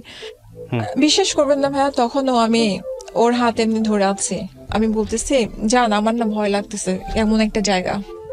এরপরে আমাকে বলে কি জান এক কাজ করো, তোমার হাতের আমার হাতে কিছু গোল্ডের রিং টিং ছিল, বললো যে এগুলো খুলে দিয়ে দাও। হ্যাঁ, আমারও কেমন যেন ভালো লাগছে না, দেখলাম আশেপাশে খুব চিৎকার চেঁচামেচি করছে। তো এরপরে খুলে দিলাম, দেওয়ার পরে ওরা আমাকে ওইখান থেকে আরেকটা রুমে নিয়ে গেল, নিয়ে আমাকে একটা ডাক্তার আসলো আর আরেকটার সাথে সিস্টার আসলো। আমাকে বললো কি যে আপনি অ্যাডিক্টেড। এর আগে হচ্ছে কি যে মাঝে মাঝে আমি ওর উপর জিদ করে ঘুমের ওষুধ 2-1টা খেতাম। হ্যাঁ, ওইটা হচ্ছে জিদের কারণে, ওইটা কোনো আমার নেশা ছিল না। ডাক্তার আসলো, আমাকে বলে যে আপনি কি অ্যাডিক্টেড? তো আমি বললাম যে অ্যাডিক্টেড মানে, বলে আপনি ইয়াবা খান, সিগারেট খান। হ্যাঁ, সিগারেট খান, ঘুমের ওষুধ খান। আমি হ্যাঁ খাই। আমি বলছি সিগারেট খান, এটা বলতেন? আমি সব বলছি। হ্যাঁ বললেন কেন, আপনি খান? না শুনেন না, আমার তো তখন জিদ কাজ করছে। আমার পাশে যাকে আমি ধরে আছি এনে, সে আমি তখন তো বুঝে গেছি যে সে আমাকে এখানে ট্র্যাপে ফেলার জন্য নিয়ে আসছে, সে আমাকে রিহাব সেন্টারে ভর্তি করার জন্য নিয়ে আসছে। তো আমাকে পরে বলতেছে আচ্ছা ঠিক আছে আপনি এখানে সিগনেচার করেন। তো আমি সিগনেচার কেন করবো, বলছে আপনি অ্যাডিক্টেড, এখানে ভর্তি হতে হলে সিগনেচার লাগবে। হ্যাঁ, আপনার তো কোনো গার্ডিয়ান আসে না, আপনার হাজবেন্ড আছাড়ি আছে। আপনি তাহলে এক কাজ করেন, আমার ব্লাড টেস্ট করেন।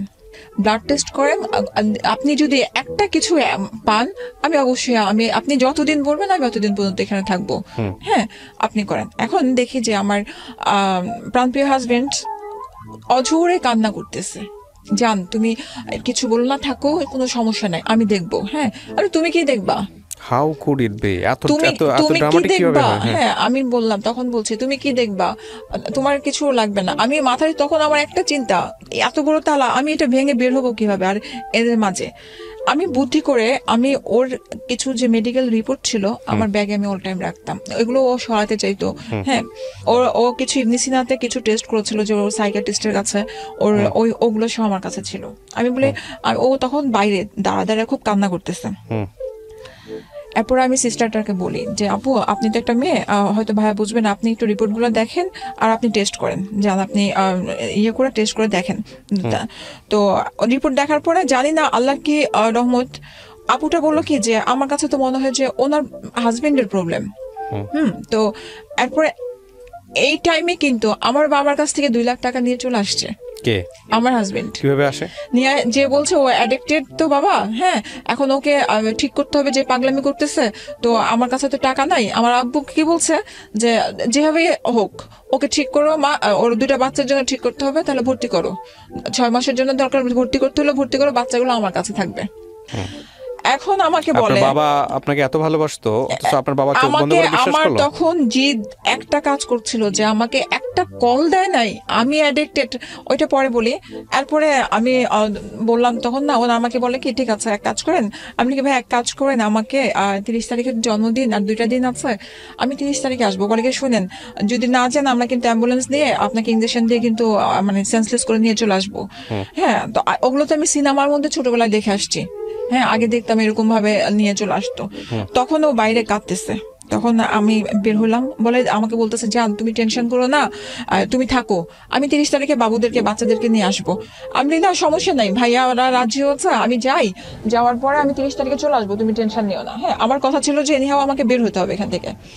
হ্যাঁ, তালাটা খুললো, খোলার পরে তো আমি চুপচাপ ইয়ে করলাম, ও আমাকে আমার মোবাইলটা হাতে দিল, দেওয়ার পর অর্নামেন্টস গুলো দিল, আর সারা রাস্তার মধ্যে মানে কান্না করতে, বলে কাঁদতেছো কেন, তুমি তো আমার সাথেই যাচ্ছ, দেখো আমি তোমাকে কত ভালোবাসি। এরপর আমাকে অফিসে ড্রপ করলো, অফিসে ড্রপ করার পরে আমার চেহারা দেখে তো বুঝে গেছে আমার বস, তো উনি আর কিছু বললো না, বললো যে আপনি কি কোনো লিগ্যাল অ্যাকশন নেবেন? আমি বললাম না। বাসায় গেলাম, বাসায় যাওয়ার পরে তারপর আমার শ্বশুর মানে আমার বাবাকে বললাম, বাবা জানেন আপনার ছেলে কি করেছে? বলে কি করেছে? আমি বলে আমাকে রিহাব সেন্টারে নিয়ে গেছে ভর্তি করানোর জন্য অফিস থেকে। বলে আরে যা, এভাবে আমাকে সে বলছে যে আরে যা, তোর বাপই তো টাকা দিচ্ছে ভর্তি করার জন্য, তোর বাপই তোকে পাগল বলতেছে। এই কথাটা শোনার পর না আমার কাছে মনে হচ্ছে আমি আর দুনিয়াতে নাই। আমি তারপর আমার বাবাকে আমি ফোন দিয়ে বললাম যে আপনারা আমাকে একটাবার কল দিতে পারেন নাই, যে আমি কে, আপনাদের সন্তান না? বলে তোমার হাজবেন্ড বলছে, যেখানে তোমার হাজবেন্ড বলতেছে তার উপরে কোনো কথা নাই। আমি হাজবেন্ড বেশি নাকি তার সন্তানটা বেশি? হ্যাঁ, তারপরে আর আমি কোনো কথা বলি নাই, আর আমি সাথে সাথে রেখে দিয়েছে। রাখার পরে আর পরে আমার বাবার তারপর পরের দিনে ওই দিনের ঘটনা, আমি নিচে নেমে গেছি, রাগারাগি করে আমি নিচে নেমে গেছি। নিচে নামার পরে ও আমার সাথে সাথে আমার হাজবেন্ডও নিচে নেমেছে। নিচে নামার পরে বাচ্চাগুলো খুব কাঁদতেছিল। তারপরে করলাম কি, আমি পাশে একটা ইট ছিল হাতে, আমি বললাম যে খবরদার যদি আমাকে ধরতে আসো আমি ইট দিয়ে বাড়ি দেবো। আমার ভাসুরের বউ আসলো, আমাকে বললো যে চলো তুমি রাত্রে আমার কাছে থাকবা। এমন সময় ও আমার গায়ে 2টা চড় মারলো জোরে জোরে। মারার পরে আপনি গায়ে হাত তুলতেন কখনো ওর? না, একেবারেই তোলেন নাই কখনো? না, তুলেছি, এটা পরে আসতেছে, তখনও তুলি নাই। আমি ইট নিয়েছিলাম মারার জন্য, আমি বলছি আমাকে ধরতে আসলে আমি কিন্তু ইট মারবো। আমি ওকে প্রচন্ড ভালোবাসি, এখনো ভালোবাসি। এরপরে পরে আমার ফুপা শ্বশুররা নিয়ে যায় উপরে, নেওয়ার পর বুঝানোর পরে রাত্রিবেলা বাসার মধ্যে দেয়, বাচ্চাগুলোকে নিয়ে থাকি। এরপরে ডিসিশন হয় যে ডিভোর্স দিয়ে দিব। ঠিক আছে, তুমি ডিভোর্স চাচ্ছ, ডিভোর্স দিয়ে দিব, চলো। এরপরে যাই, ডিভোর্স নেয়। ডিভোর্স নিয়ে উপরে কত সালে এটা ডিভোর্সটা নেয়? ডিভোর্স 2009। ওকে। আর ডিভোর্স নেওয়ার পরে নিচে নেমে বলে কি আমি ভুল করেছি, আমি এখন তোমাকে বিয়ে করব। সাথে ওর খালাতো ভাই, হ্যাঁ, আমাকে বলে সিগনেচার করতে। ওইখানে যাওয়ার পরে ওদের রিলেটিভ যে জর্জ কোর্টে, এরপরে আমার পরে ওর বোনেরও ডিভোর্স হয় একসাথেই। তো এখন আমি বিয়ে করবো মানে তুমি আমাকে ডিভোর্স দাও নাই, তুমি তোমার ডিসিশন ছিল এটা। হ্যাঁ, আমার ফ্যামিলির কাছে খারাপ করছো তুমি। আপনারা দুই পক্ষই সাইন করেন ডিভোর্স পেপারে? ওকে। তারপরে ওইটা শুধু না, আপনার ওই যে কাজী এনে কি হয়েছিল, খোলা তালাক করায় না কি করায়। এরপর আমার মুখের উপরে 20,000 টাকার কাবিন নামা ছিল, 20,000 টাকা চেকটা ছুঁড়ে মারে। হ্যাঁ, আমি যে আমার এটা লাগবে না, রেখে দাও তোমার কাছে। তারপরে পরে কি করে নিচে নেমে তো হাত পা ধরে কান্নাকাটি, এখন বিয়ে করবে। আমি অসম্ভব। ওর খালাতো ভাই একজন ছিল, ও বলতেছে যে চলো তোমাদের আবার দরকার বিয়ে করে। না। আপনার সামনে কখনো ড্রাগ নিয়েছে? আপনার সামনে বসে কোনোদিন নেয় নাই? কোনোদিন নেয় নাই। আপনার ভাষ্যমত কি নিত? আপনি ড্রাগ অ্যাডিক্টের যে বিষয়টা বলেছেন, ড্রাগ অ্যাডিক্ট বলতে কি শুধু সিগারেট খাইতো সে আপনার চোখের সামনে, আর আপনি অন্য কিছু জানতেন না? আমার চোখের সামনে সে সিগারেটও খেত না, বাইরে থেকে খেয়ে আসলে আমি এটার স্মেল পেতাম। ও আমার ভয় আমার বাসার কি নিত সে? ইয়ে হতো না, ও গাঁজা টানতো। আচ্ছা, এছাড়া কিছু টানতো না। তখন ওই টাইমটাতে শুধু সে গাঁজা খেত। তো এরপর তো ডিভোর্স হয়ে গেল। ডিভোর্সের পরে তো পাগলামি, প্রতিদিনই কান্নাকাটি করে, অফিসে যায় কান্নাকাটি, এমন করতে করতে 18 মাস গেল। 18 মাসের মধ্যে প্রতিদিনই অবস্থা। আমার বাবা আমাকে জোর করে আবার অনেক কাহিনী পরে কনভিন্স করে আবার বিয়ে দিল।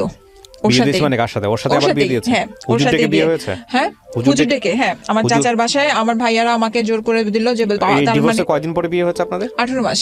18 মাস পরে হুজুর বিয়ে দিয়েছে, সে হুজুর অতীতের গল্প জানে সমস্ত কিছু? হ্যাঁ, আমার বাবা সেখানে লিখেছে কি মেয়ে অ্যাবনর্মাল। হ্যাঁ, তো আর এইখানে তাকে আমি বলছি আমাকে 10 লাখ টাকা দিলে যদি কাবিননামায় হয়, কারণ আমি জানি ছেলে আমাকে আবার ধোকা দিবে। 10 লাখ টাকার ভয়ে সে আমাকে ছাড়বে না, কারণ তার কাছে টাকা নাই।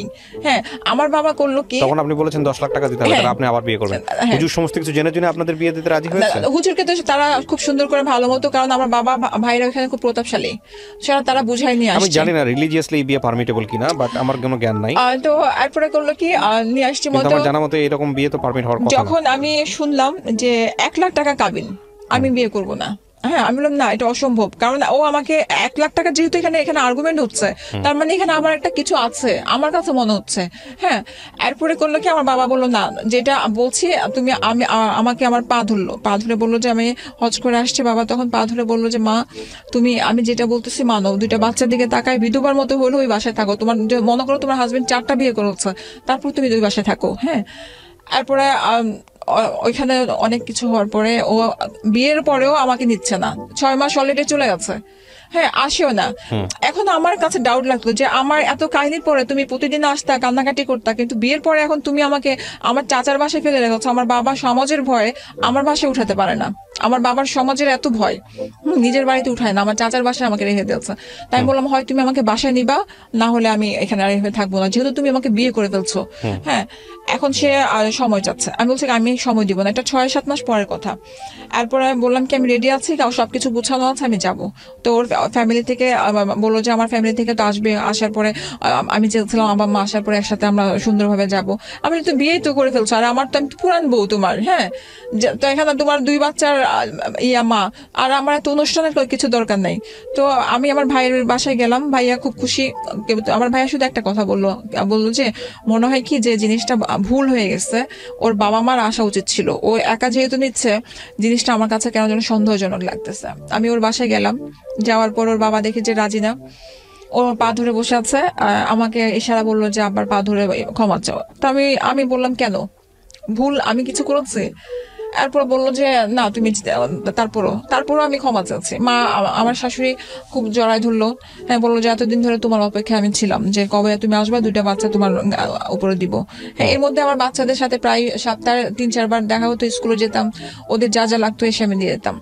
তারপর উনি রাজি হলো না, আমরা উপরে গেলাম, যাওয়ার পরে ভালো কাটলো। প্রথম দিন তো খুবই সুখের দিন, যে বাচ্চাগুলোকে বুকে নিয়ে ঘুমানো, ও আমাকে বুকে নিয়ে শান্তির একটা ঘুম দেওয়া। হ্যাঁ, এটা গেল ভালো কথা। এরপরে 3 দিনের মধ্যে আমার শাশুড়ি হঠাৎ করে অসুস্থ, ও ইস্তেমায় গেল। ও তখন তাবলিগ ধরলো, ইস্তেমায় গেল। ইস্তেমায় যাওয়ার পর আমাকে ফোন দিয়ে বললো যে যান মোনাজাত হবে, আখেরি মোনাজাত ধরো। তো আমি বললাম যে আচ্ছা ঠিক আছে। ও আবার মানে যে শোল মাছ খাওয়া পছন্দ করে, এটা রান্না করলাম, আসবে। মোনাজাত ধরলাম, এমন সময় শুনে যে আমার শাশুড়ি মারা গেছে। ওনার রাতের বেলা নাকি সমস্যা হচ্ছিল, উনি তো অনেক মানে অসুখ ছিল ওনার। এরপরে তো কান্নাকাটি, ওনাকে আমি গোসল টোসল দেওয়ালাম ওনার। তারপরে আমার হাজবেন্ড আসলো, আসার পরে ওকে খুব নর্মাল দেখলাম, মানে একটা মার জন্য যেটু কান্নাকাটির এরকম না। আসার পরে সে ওই ইস্তেমার গল্প, কিভাবে কি খাবার দিয়েছে এগুলো গল্প। আমি তারপর দাফন দিলাম, ভাইয়ারা আসলো, সবকিছু গেল। যাওয়ার পরে তার ঠিক 4 দিন পরে ও আমাকে বললো কি ইস্তেমায় যাবো। আমি কাপড় চোপড় গুছাই দিলাম। তো এখন সবসময় ইস্তেমায় যাওয়ার সময় একটা বালিশ নেয়, ও বালিশ দিল না, একটা ব্যাগের মধ্যে করে গেল, খুব পাঞ্জাবি নিয়ে গেল। আমাকে বুকে জড়াই বললো কি জান তুমি টেনশন নিও না, যাওয়ার পর আমি তোমাকে ফোন দিব। বাচ্চাগুলোকে আদর করে গেল, হাতের মধ্যে আমাকে 2000 টাকা দিল, আর বললো যে ভাইয়া, ও তখন আমার ভাইয়ের সাথে ও বিজনেস করতেছে। তো বললো যে ভাইয়া আমাকে গরুর টাকা দিয়েছে, গরু কেনার, তো সাথে আমি টাকাটা নিয়ে যাচ্ছি, এসে গরু কিনবো। তো খুশি, আমি তো খুব খুশি যে জীবনে ফার্স্ট আমরা গরু কিনবো। সবসময় তো শ্বশুর শাশুড়ির সাথে দেওয়া হয়, এবার আলাদা দেওয়া হবে। তো এখন রাতের বেলা 2টা বাজে আমার ফোন আসে, যে ওই ছেলেটা ফোন দিয়ে, যে ওর ফ্রেন্ড, সে ফোন দিয়ে আমাকে বলে যে ভাবি আপনাকে যে আগে কল দিত, এটা মানে আরিফের দেওয়া কল, ওর ফ্রেন্ডকে দিয়ে দেওয়া তো। হ্যাঁ, তা ওই ফ্রেন্ডের গার্লফ্রেন্ডকে নিয়ে ও এখন বগুড়াতে রাতের নাইটে যাচ্ছে। সেই মেয়ে নাম কি, ডিটেলস কি, কোথায় থাকে, কি থাকে, সে সবকিছু আমাকে বলে দিল। আমি বললাম যে ভাইয়া এতদিন আপনি ওকে হেল্প করলেন, হঠাৎ করে আপনি কেন আমাকে হেল্প করতে আসলেন, তাও আজকে চলে যাওয়ার পরে? বলে যে ও কোনো এক সময়ে আমার সাথে কোনো একটা বেমানি করেছিল, ওটার প্রতিশোধ আমি নিলাম। তো যেটাই হোক, বললো যে আপনি রাত্রে কল দেন না, কল দিলে ওরা ব্যাক করে ফেলবে, আপনি ধরতে পারবেন না। হ্যাঁ, আর সবসময় তো কালার করেছে আপনার ফ্যামিলির সামনে, তো এবার আপনি দেখেন। সকালবেলা আমাকে ফোন দিল, যান বয়ান শেষ হলো, খুব সুন্দর জায়গা, আমি একটু ঘুমাবো, হ্যাঁ ফোনটা বন্ধ থাকবে, তুমি টেনশন নিও না। আমি ঠিক আছে, আমি খুব নর্মাল। আমি সাথে সাথে 6টার দিকে আমি গেটটা খুললাম, গেট খুলে আমি বাসায় আমার বাসায় গেলাম ড্যামরাতে। ভাইয়াকে বললাম যে এরকম, ভাইয়া বিশ্বাস করলোই না। ভাইয়া বলে যে না, এটা অসম্ভব কথা, হ্যাঁ আমি বিশ্বাস করি না। ঠিক আছে তুমি ফোন দাও। ফোন দিল, বলে কি ভাইয়া আমি বসিলাতে একটা মসজিদ আছে। ভাইয়ার সাথে সাথে 2-3টা হোন্ডা পাঠিয়ে দিল। ভাইয়া বললো আমার জাপান থেকে টাকা আসছে, টাকাগুলো আনতে হবে, তুমি বাইক নিয়ে আসো। বলে আচ্ছা ঠিক আছে, বসিলাতে পাঠান, আমি যাবো, টাকা নিয়ে আসবো। এখন ওইখানে সবাই ঘুরে টুরে যে মসজিদের কথা বলছে, ওইখানে বলতেছে যে কোরবানির আগে কোথাও তাবলিগ বসে না। ভাইয়া ওকে ফোন দিয়েছে, ফোন ধরে না। এরপরে ভাইয়ার যে বায়ার গুলা, ওদেরকে দিয়ে ফোন দিয়েছে, দেওয়ার পর ফোন ধরেছে। তারপর তো ভাইয়া ফোন দিয়ে ইচ্ছা মতো গালাগালি করলো, বলছে তুই শুধু আয়, এতদিন তো আমার বোনের দোষ দেখে আসছি, তোকে আমি কিছু বলি নাই। এরপর ভাইয়া আমাকে বললো কি যে তুই যাবি না এখন ওই বাসার মধ্যে। আমি থাকতে পারিনি, 2টা বাচ্চাকে রেখে আসছি, তো আমি না করলাম কি চলে গেছি। যাওয়ার পরে আমি দেখলাম রাত্রে 8:30-9টার দিকেও আসছে, এসেই পা ধরে কান্নাকাটি, মানে প্রচন্ড কান্নাকাটি। আমার তো মাথায় পুরো রক্ত খারাপ, আমি দা নিয়ে পারলে ওকে আমি জবাই করে দিই। হ্যাঁ, আমি যদি খবর দেয়, যদি আসো হয় আমি মরবো, নাহলে বাচ্চাদেরকে মারবো। হ্যাঁ, আমি এমন হয়ে গেছে যে আমি কোপও দিয়েছে যে আমি 2টা বাচ্চাকে মেরে আমি মরে যাবো। দিয়েছেন মানে দা নিয়ে আমি কোপ দেওয়ার চেষ্টা করছি আমার বাচ্চাদেরকে। হ্যাঁ, আমি বলছি ওদেরকে মেরে আমি মরবো। আমার বাচ্চাদেরকে সামনে রেখে কোপ দিতে গেছেন? হ্যাঁ, কারণ আমার বাচ্চারা চিৎকার করতেছে, এটা কি লাইফ লিড করতেছে আমি। হ্যাঁ, আমার হাজবেন্ড কোরবানির দেওয়ার 2 দিন আগে আরেকজনের সাথে চলে যাবে, সেই মেয়েকে ফোন দেওয়াতে সেই মেয়ে আমাকে বলে যে আপনি আপনার হাজবেন্ডকে জিজ্ঞেস করেন আমার সাথে কেন গেছে। আমি তার হাজবেন্ডকে ফোন দিয়েছি, ওর হাজবেন্ড আমাকে বলে যে আমি তো আমার ওয়াইফকে নিয়ে কোনো প্রবলেম ফিল করি না। কথা হচ্ছে, ঠিক আছে, আমি এই ডিসকাশনগুলো যেতেই চাই না। দ্য থিং ইজ দ্যাট আমার মন্তব্যটা আসলে শেষে আসা উচিত। আমি মনে করি ঘটনার মাঝখানে ঘটনা আরো সামনে আছে।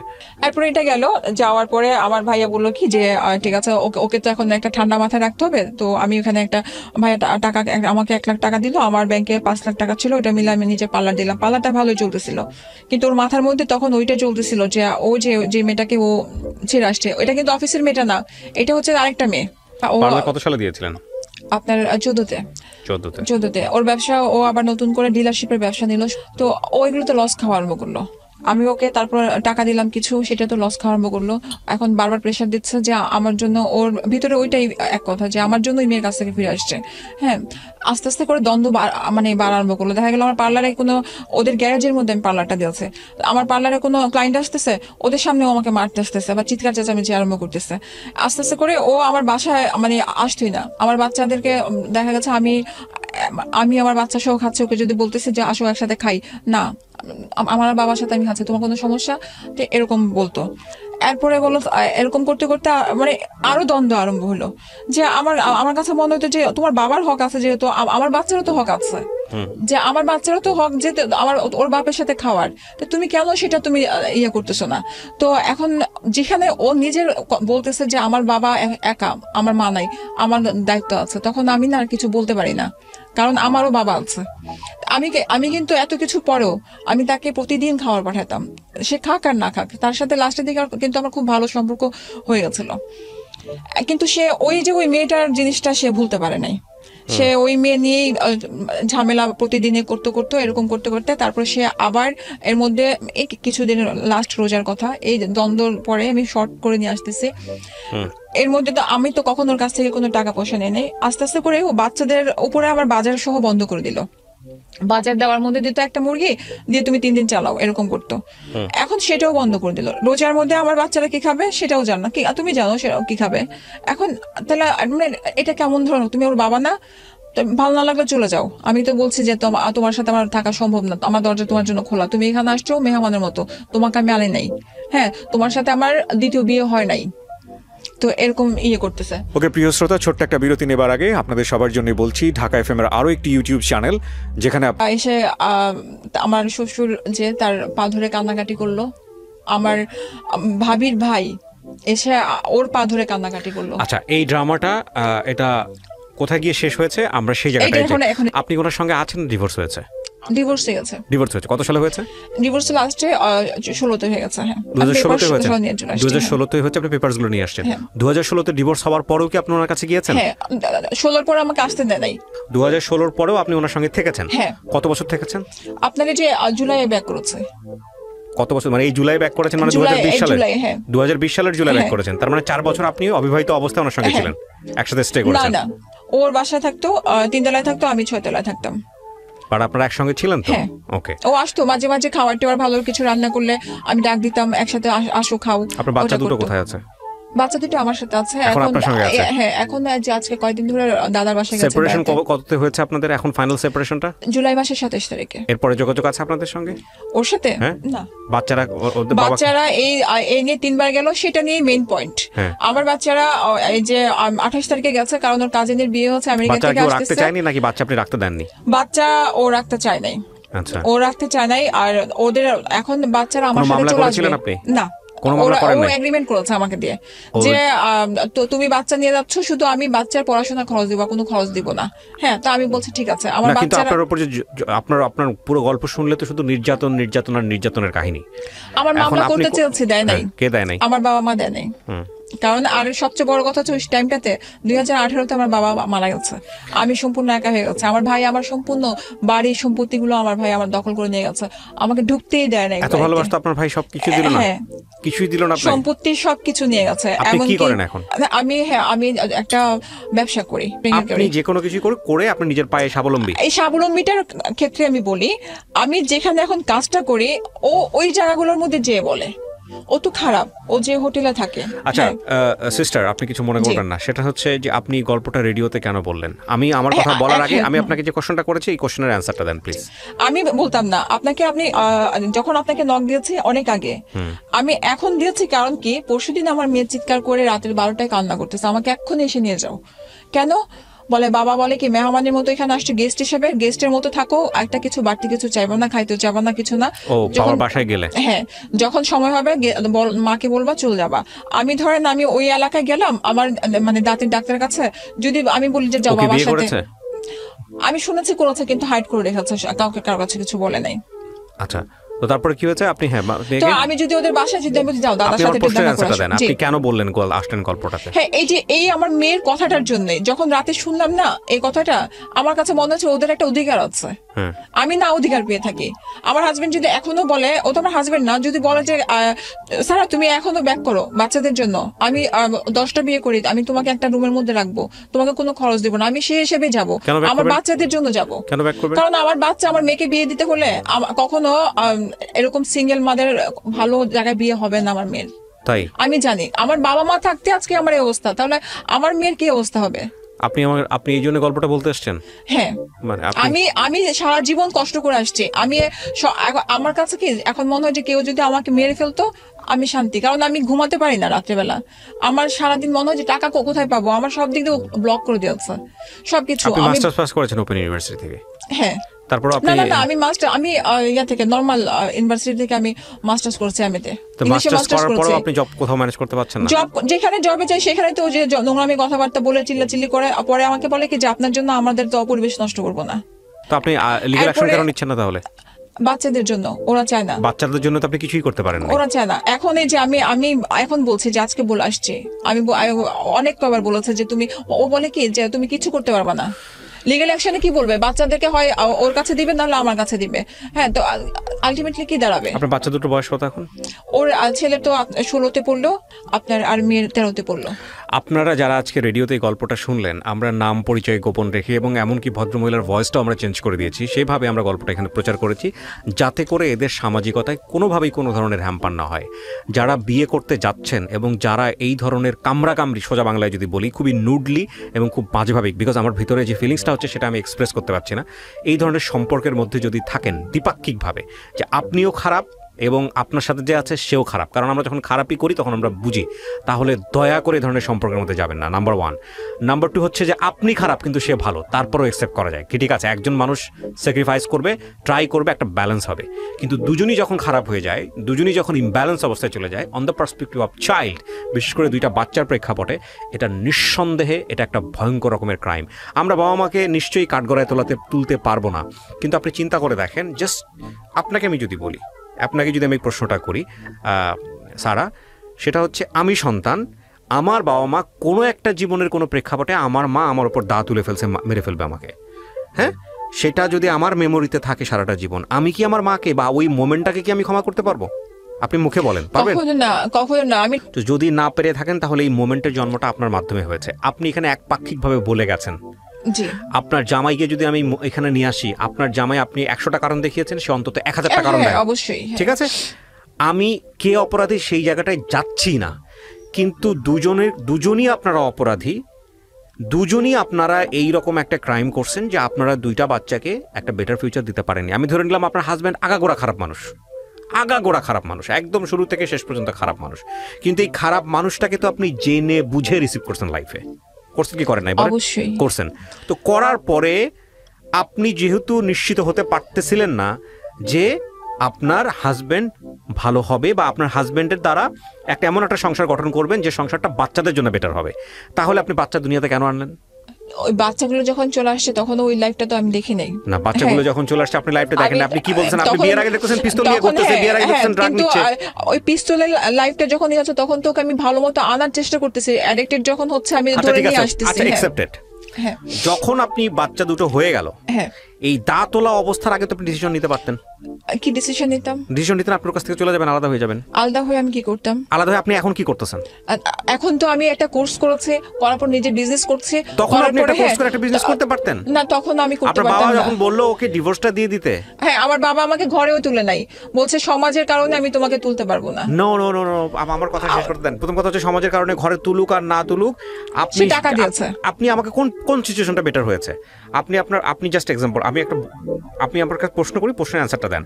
সেটা হচ্ছে আপনার সন্তানকে আপনি আপনাদের জীবনের সবচেয়ে নোংরাতম অধ্যায় দেখাইছেন, অবশ্যই, তাই না? অবশ্যই। এই নোংরাতম অধ্যায়টা দেখায় তাদের মেমোরিতে এটা দেওয়াটা বেস্ট হয়েছে? আপনার মেয়ে যে ফিরে আসে বলে যে গেস্টের মতো আছো, এটা কি দেওয়াটা? আমি শেষ করি প্রশ্নটা, এটা বেটার হয়েছে নাকি এই মোমেন্টগুলো আপনার সংসারে আসার আগেই আপনার ওইখান থেকে কুইট করাটা বেস্ট হতো? কোনটা বেস্ট আমাকে এটা বলেন। কুইট করা বেস্ট হতো। আমি অনেক কবার কিন্তু বারবার আমার বাবা সবাই বলতো, মানে আশেপাশে একটু বড় হোক, ওরা একটু বড় হলে যখন বুঝবে তখন তুমি ওদেরকে নিয়ে আলাদা হয়ে যাও, আর একটু বড় হোক। আর এই বড় হতে হতে হতে হতে আজকে এই অবস্থা। স্যার, আপনি কি মনে করেন না যে আপনি যে গল্পটা বলেছেন এখানে আপনার অনেকগুলো ভুল আছে? হ্যাঁ, অবশ্যই। আমি স্যাক্রিফাইস করেছি। কেন? অ্যাডমিট করতে হবে। আমি স্যাক্রিফাইস করেছি। আমি ওর সবগুলো জিনিসগুলোকে ইগনোর করে আর আমার জিতটা কাজ করেছে। আমি যদি ওর সব নোংরামিগুলো, আমার সবকিছু ইয়াগুলো করে বাচ্চাদের জন্য যদি নোংরামি অ্যাকসেপ্ট করেন না, আমি আপনাকে বলবো না আপনি নোংরামি অ্যাকসেপ্ট করতেন। না স্যার শুনেন, আপনাকে আমি নোংরামি অ্যাকসেপ্ট করতে বলতেছি না। হ্যাঁ, আপনি খুব পোলাইটলি তাকে আপনি সুযোগ দিতে পারতেন। অনেক চেষ্টা করছি না, আপনি অনেক, দিস ইজ নট ট্রাইং। আপনাকে আগের দিন ডিভোর্স দিয়ে দিল, ক্রেজি হয়ে গেল, পরের দিন গিয়ে আপনাকে কনভিন্স করলো, আবার বাবা মা ডেকে নিয়ে এসে বিয়ে সাথে দিয়ে দিল, আপনি সেটা অ্যাকসেপ্ট করে ফেললেন। অ্যান্ড দেখেন ক্রাইম লেভেলটা কত বড়। আপনি 2014 সালে তাকে ডিভোর্স দিয়েছেন বা 2016 সালে ফাইনালি, তারপরে 4 বছর আপনারা একসঙ্গে একই বিল্ডিং এ থাকছেন, আপনারা মুখোমুখি না হন, একই বিল্ডিং এ থাকছেন না? তখন আমি অনেক বোঝানোর চেষ্টা করেছি, অনেক। আপনি বোঝানোর চেষ্টা করবেন কেন আপনি ডিভোর্স দেওয়ার পরে? হ্যাঁ, ওই যে বাচ্চাগুলো, তাহলে আপনি ডিভোর্স দিলেন কেন? আমার বাবা তাহলে আপনি ডিভোর্স দিলেন কেন? ডিভোর্স তো ওর জন্য, ও আমাকে এই ধরনের গল্প প্রচার করে নাই। আমার শ্বশুরের এক কথা ছিল, তুমি ডিভোর্স না দিলে আমি ওদের পড়াশোনার কোনো খরচ দিব না, কারণ আমার বাচ্চা দুইটা পড়াশোনার খরচ ওনার কাছ থেকে আসে। আমার হাজবেন্ডের এক কথা, অন্যায় যে সহ্য করে দুজনেই সমান অপরাধী, মানেন তো? অবশ্যই। আপনি আপনার হাজবেন্ডকে যেভাবে এখানে মানে আমার হাজবেন্ডের দোষ নাই তো, আমার হাজবেন্ডের দোষ নাই, ও সবকিছু ছেড়ে দিয়েছে, ও তো আমাকেই ছেড়ে দিয়েছে, দোষ তো আমার। এত কিছুর পরে, না আপনি শুনেন, এত কিছুর পরে যখন আপনি বলেন যে ও যদি এখনো বলে 10টা বিয়ে করার পরে আমি ওর কাছে ফিরে যাব, তাহলে definitely you are a great crimer. আপনি আপনার সন্তানদের, আপনি আপনার লাইফ নিয়ে বাজি ধরতেই পারেন। আমি শেষ করি। না, আপনি যা করে ফেলছেন তা তো করেই ফেলছেন। প্রথম কথা হচ্ছে নেক্সট লাইফ নিয়েও যদি আপনার এরকম থিঙ্কিং থাকে যে আমার হাজবেন্ড 10টা বিয়ে করার পরও আমি তার কাছে যাব, এবং যার কাছে যাওয়ার ফলে সন্তানদের মাথায় দা ধরতে হয়, তাহলে definitely you are not mentally okay. আমার জায়গা থেকে আমি এটা বলবো। শেষ করি সারা, আপনি বারবার ইন্টারাপ্ট করতেছেন এবং আপনি নিজেকে ডিফেন্ড করার চেষ্টা করতেছেন in a very wrong way. আপনাকে এটা রিয়েলাইজ করতে হবে যে আপনি শুধুমাত্র নিজের লাইফের জিম্মাদার না, আপনি আপনার সন্তানের লাইফের জিম্মাদার। এটাকে অ্যাকসেপ্ট করেন, এটা কি মানেন? তাহলে আপনি যদি সেই 2 সন্তানের জিম্মাদার হয়ে থাকেন, আপনি একটু আগে বললেন যে ব্রোকেন ফ্যামিলি হলে তারা ঠিকমতো বিয়ে করতে পারবে না, বিয়ে দিতে পারবে না, তারপর আপনার সন্তানের ফিউচার নিয়ে চিন্তিত। আরে ভাই, ব্রোকেন ফ্যামিলির জায়গায় পরে যান, বিয়ে তো পরের বিষয়, কিন্তু মেন্টালি যে তাদেরকে আপনারা সিক করে ফেলতেছেন সেটা নিয়ে আগে ঠিক করেন। আপনার সন্তান পরের ঘরে গিয়ে ভালো থাকবে কি থাকবে না সেটা তো পরের বিষয়। এটার জন্যই আজকে আমি শেষ করি আমি, সেটা তো পরের বিষয়। বাট আপনি কি আপনার জায়গা থেকে সেটা করতে পারতেন না? ইনসিওরিটি দিতে পারতেন না যে না ঠিক আছে তোমার বাবা ভালো না, তোমার বাবা তোমাদেরকে বেটার ফিউচার দিতে পারবে না, স্টিল আই লাভ হিম, আমি আমার জায়গা থেকে ট্রাই করছি। সো সেই জায়গাটা থেকে আমি বলতে পারি তোমার বাবার সাথে আমি কোনো ডিফারেন্স এতে যাবো না, আমি কোনো এতে যাবো না, তার রিয়েলাইজেশনের জন্য আমি স্পেস নিচ্ছি। বাট তোমরা আমার কাছে বড় হও, তোমাদেরকে বড় করার জন্য আমার যা ভাবে যেভাবে ট্রাই করতে হবে আমি সেই ট্রাইটা করব। আমি তো সেটা করছি। আপনি সেটা করতে অনেক লেট করে ফেলেছেন। এন্ড ডেফিনেটলি আপনি যদি এই চিন্তার মধ্যে থাকেন যে এখনো 10টা বিয়ে করলে আমি তার কাছে ব্যাক করব, শেষ করি ছাড়া কিসের বাচ্চাই তো বেটার থাকতেছে না তার কাছে গিয়ে। এবং আপনি যদি তাকে বারবার দানবীয় একটা সিচুয়েশনের মধ্যে নিয়ে যান বাচ্চাদেরকে, যে আপনি তার কাছে 10টা বিয়ে করলে আপনি তার কাছে ফিরে যাবেন এবং ফিরে যাওয়ার পরে আপনারা এই মারামারি করবেন, ধামাধামি করবেন, তারপরে দাঁত তুলবেন, এবং এই বাচ্চাও একসময় বিয়ের পরে সে তার হাজব্যান্ডের গলায় দাঁত তুলবে। আপনার বাচ্চারা আপনাদেরকে যেভাবে দেখে বড় হচ্ছে, সে যখন একটা নতুন সংসারে যাবে সে সেম জিনিসটাই প্র্যাকটিস করবে। সারা আমি কিন্তু আপনাকে একিউজ করতেছি না, আমি সিচুয়েশনটার জায়গা থেকে পুরো জিনিসটা বলতেছি। আপনার নিশ্চয়ই মনে আছে গল্পটা শুরু করার আগে আমি আপনাকে কোশ্চেনগুলো করছিলাম যে I will ask this question এবং আপনি প্রপারলি অ্যান্সার দেওয়ার চেষ্টা করেন। কজ আমি যখন গল্পটা শুরু হবে তখন আমি আপনাকে মার্সি করবো না। আমি ডেফিনেটলি আপনার লাইফ আপনার, এটা নিয়ে আমি আপনি যদি মনে করেন স্বেচ্ছায় আপনি আপনার হাজব্যান্ডের গলায় গিয়ে ঝুলে পড়বেন, সে আপনাকে মারবে কাটবে, কোনো সমস্যা নাই, দ্যাটস ইয়োর ডিসিশন। বাট বাচ্চা যখন চলে আসে, এই বাচ্চাদেরকে বেটার ফিউচার দেওয়ার জন্যে আপনার তো রিয়েলাইজেশন আছে, আপনার হাজব্যান্ডের ঠিক আছে, আপনার কথা যদি ধরে নেই যে আপনার হাজব্যান্ডের মধ্যে কোনো রিয়েলাইজেশন ছিল না, তাহলে আপনার রিয়েলাইজেশনের জায়গায় এত বড় একটা ভুল কেন? এটা হচ্ছে আমার কোয়েশ্চেন যে এত বারবার ভুল কেন? এবং স্টিল আপনি আপনার হাজব্যান্ডের ক্ষেত্রে বলছেন right now you are 40, right? কত 34 থেকে 40-র মধ্যে? হ্যাঁ, আমি ঠিক আছে তো, আমি ঠিক বলেছি? তাহলে এই বয়সে এসেও যদি আপনি টিনেজারদের মতো বলেন যে আপনার জামাই 10 বার বিয়ে করলো আপনি তার কাছে ফিরে যাবেন এবং সেটার বলি হবে আপনার বাচ্চারা, ও মাই গড, এখানে একটা কথা আছে। কারণ কি, ও তো আমার বাসায় আসতেছে না, আমি থাকতেছি উপরে, সেখানে আমি আমার মতো করে আমার বাচ্চাদেরকে মানুষ করতে পারছি। আমি যখন বের হয়ে আসি তখন ওকে আমি আমার পা ধরে বলেছিলাম যে আমাকে ওর পরীক্ষাটা পর্যন্ত থাকতে দাও, যেন পরীক্ষাটা ওর ভালো হয়। হ্যাঁ, এ লেভেলটা যখন হাফ দিচ্ছে তো জানুয়ারি মাসে, ও বলছে না ওদের জন্য আমি আমার লাইফ নষ্ট করবো না। তো এটার জন্য আমি বলছি যে আবার ব্যাক করবো। কারণ আমি এখন এখানে যখন আপনি বললেন না আমাকে যে আরো আগে আপনি এই ডিসিশনটা নিতে পারতেন, একটা মেয়ে একা থাকাটা অনেক টাফ। একটা আমার অনেক আপনজনরা যারা আমার রক্তের সম্পর্কে, তারা সহ আমার দিকে খারাপ নজরে তাকায়। আপনার ভুল ছিল না? হ্যাঁ, টেল মি, সেই টাফ জায়গাটার জন্য আপনার ভুলটা ছিল না? কি ধরনের? আপনি যখন ইন্টারে তখন তাকে বিয়ে করছেন এরকম পিস্তলওয়ালা একটা ছেলেকে করে দিয়ে, আপনি ডেফিনেটলি হচ্ছে আপনি প্রাইভেট ইউনিভার্সিটিতে পড়তেছেন, আপনার বাবা মায়ের তো নিশ্চয়ই সে সাপোর্ট দেওয়ার সুযোগ ছিল যে 5টা ছেলে মেয়ের 4টা ছেলে মেয়ে মারা যাওয়ার পর আপনি হয়েছেন, আপনার বাবা আপনাকে উচ্চ শিক্ষিত করে চাকরি দিয়ে আপনাকে এস্টাবলিশ করে দিতে পারতেন না? সে বিগ ক্রাইম না? আপনি ভুল করছেন না? ওকে, ডেফিনেটলি। সো এটা রেজাল্ট আপনি পাবেন। বাবা মৃত্যুর আগ পর্যন্ত 2018 পর্যন্ত আমার বাবা প্রতি মাসে আমাকে 30 থেকে 40,000 টাকা দিয়ে আসছে, সে লাস্ট পর্যন্ত দিয়ে আসছে। তো হ্যাঁ, এবং তার লাস্ট পর্যন্ত একটা কথা ছিল, আপনি বলেন ভুলটা আমার ছিল।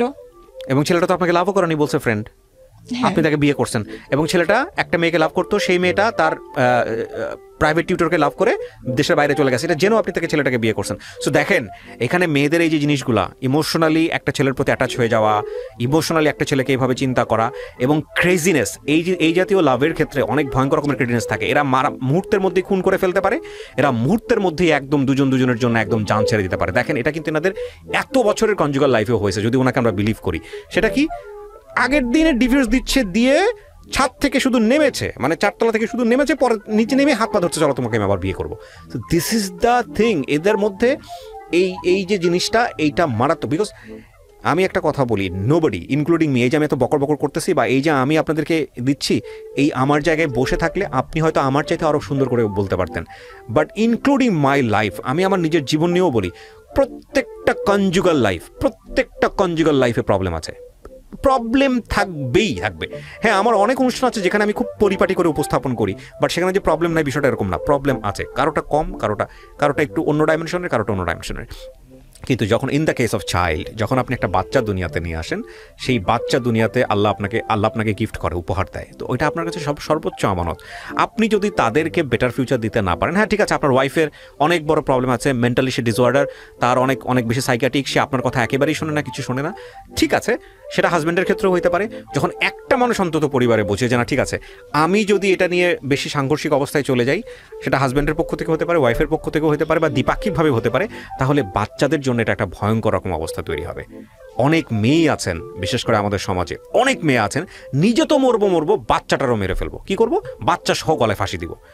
এই যে সাইকো চিন্তা ভাবনা, এই সাইকো চিন্তা ভাবনাগুলো আমার নিজেই বলে, এখন আমার মেয়ে বলে, মা চলো আমরা একসাথে 3 জন মারা যাই, কারণ আমাদের করার এখন কিছু নাই। এটা কত বড় পরাজয় আপনার জন্য। এর চেয়ে বড় পরাজয় এটা মার জন্য কিছু হতে পারে না। আমার কাছে মনে হয় কি, সত্যি কথা, আমি ওপেন ভাবে বলছি যে আমি এখন আমার বাচ্চাদের জন্য যদি টাকা দরকার হয়, আমি এখন খারাপ হতে বাধ্য হবো, কারণ আমার বাচ্চাদেরকে মানুষ করতে হবে, আমার বাচ্চাদের একটা বেটার লাইফ দিতে হবে।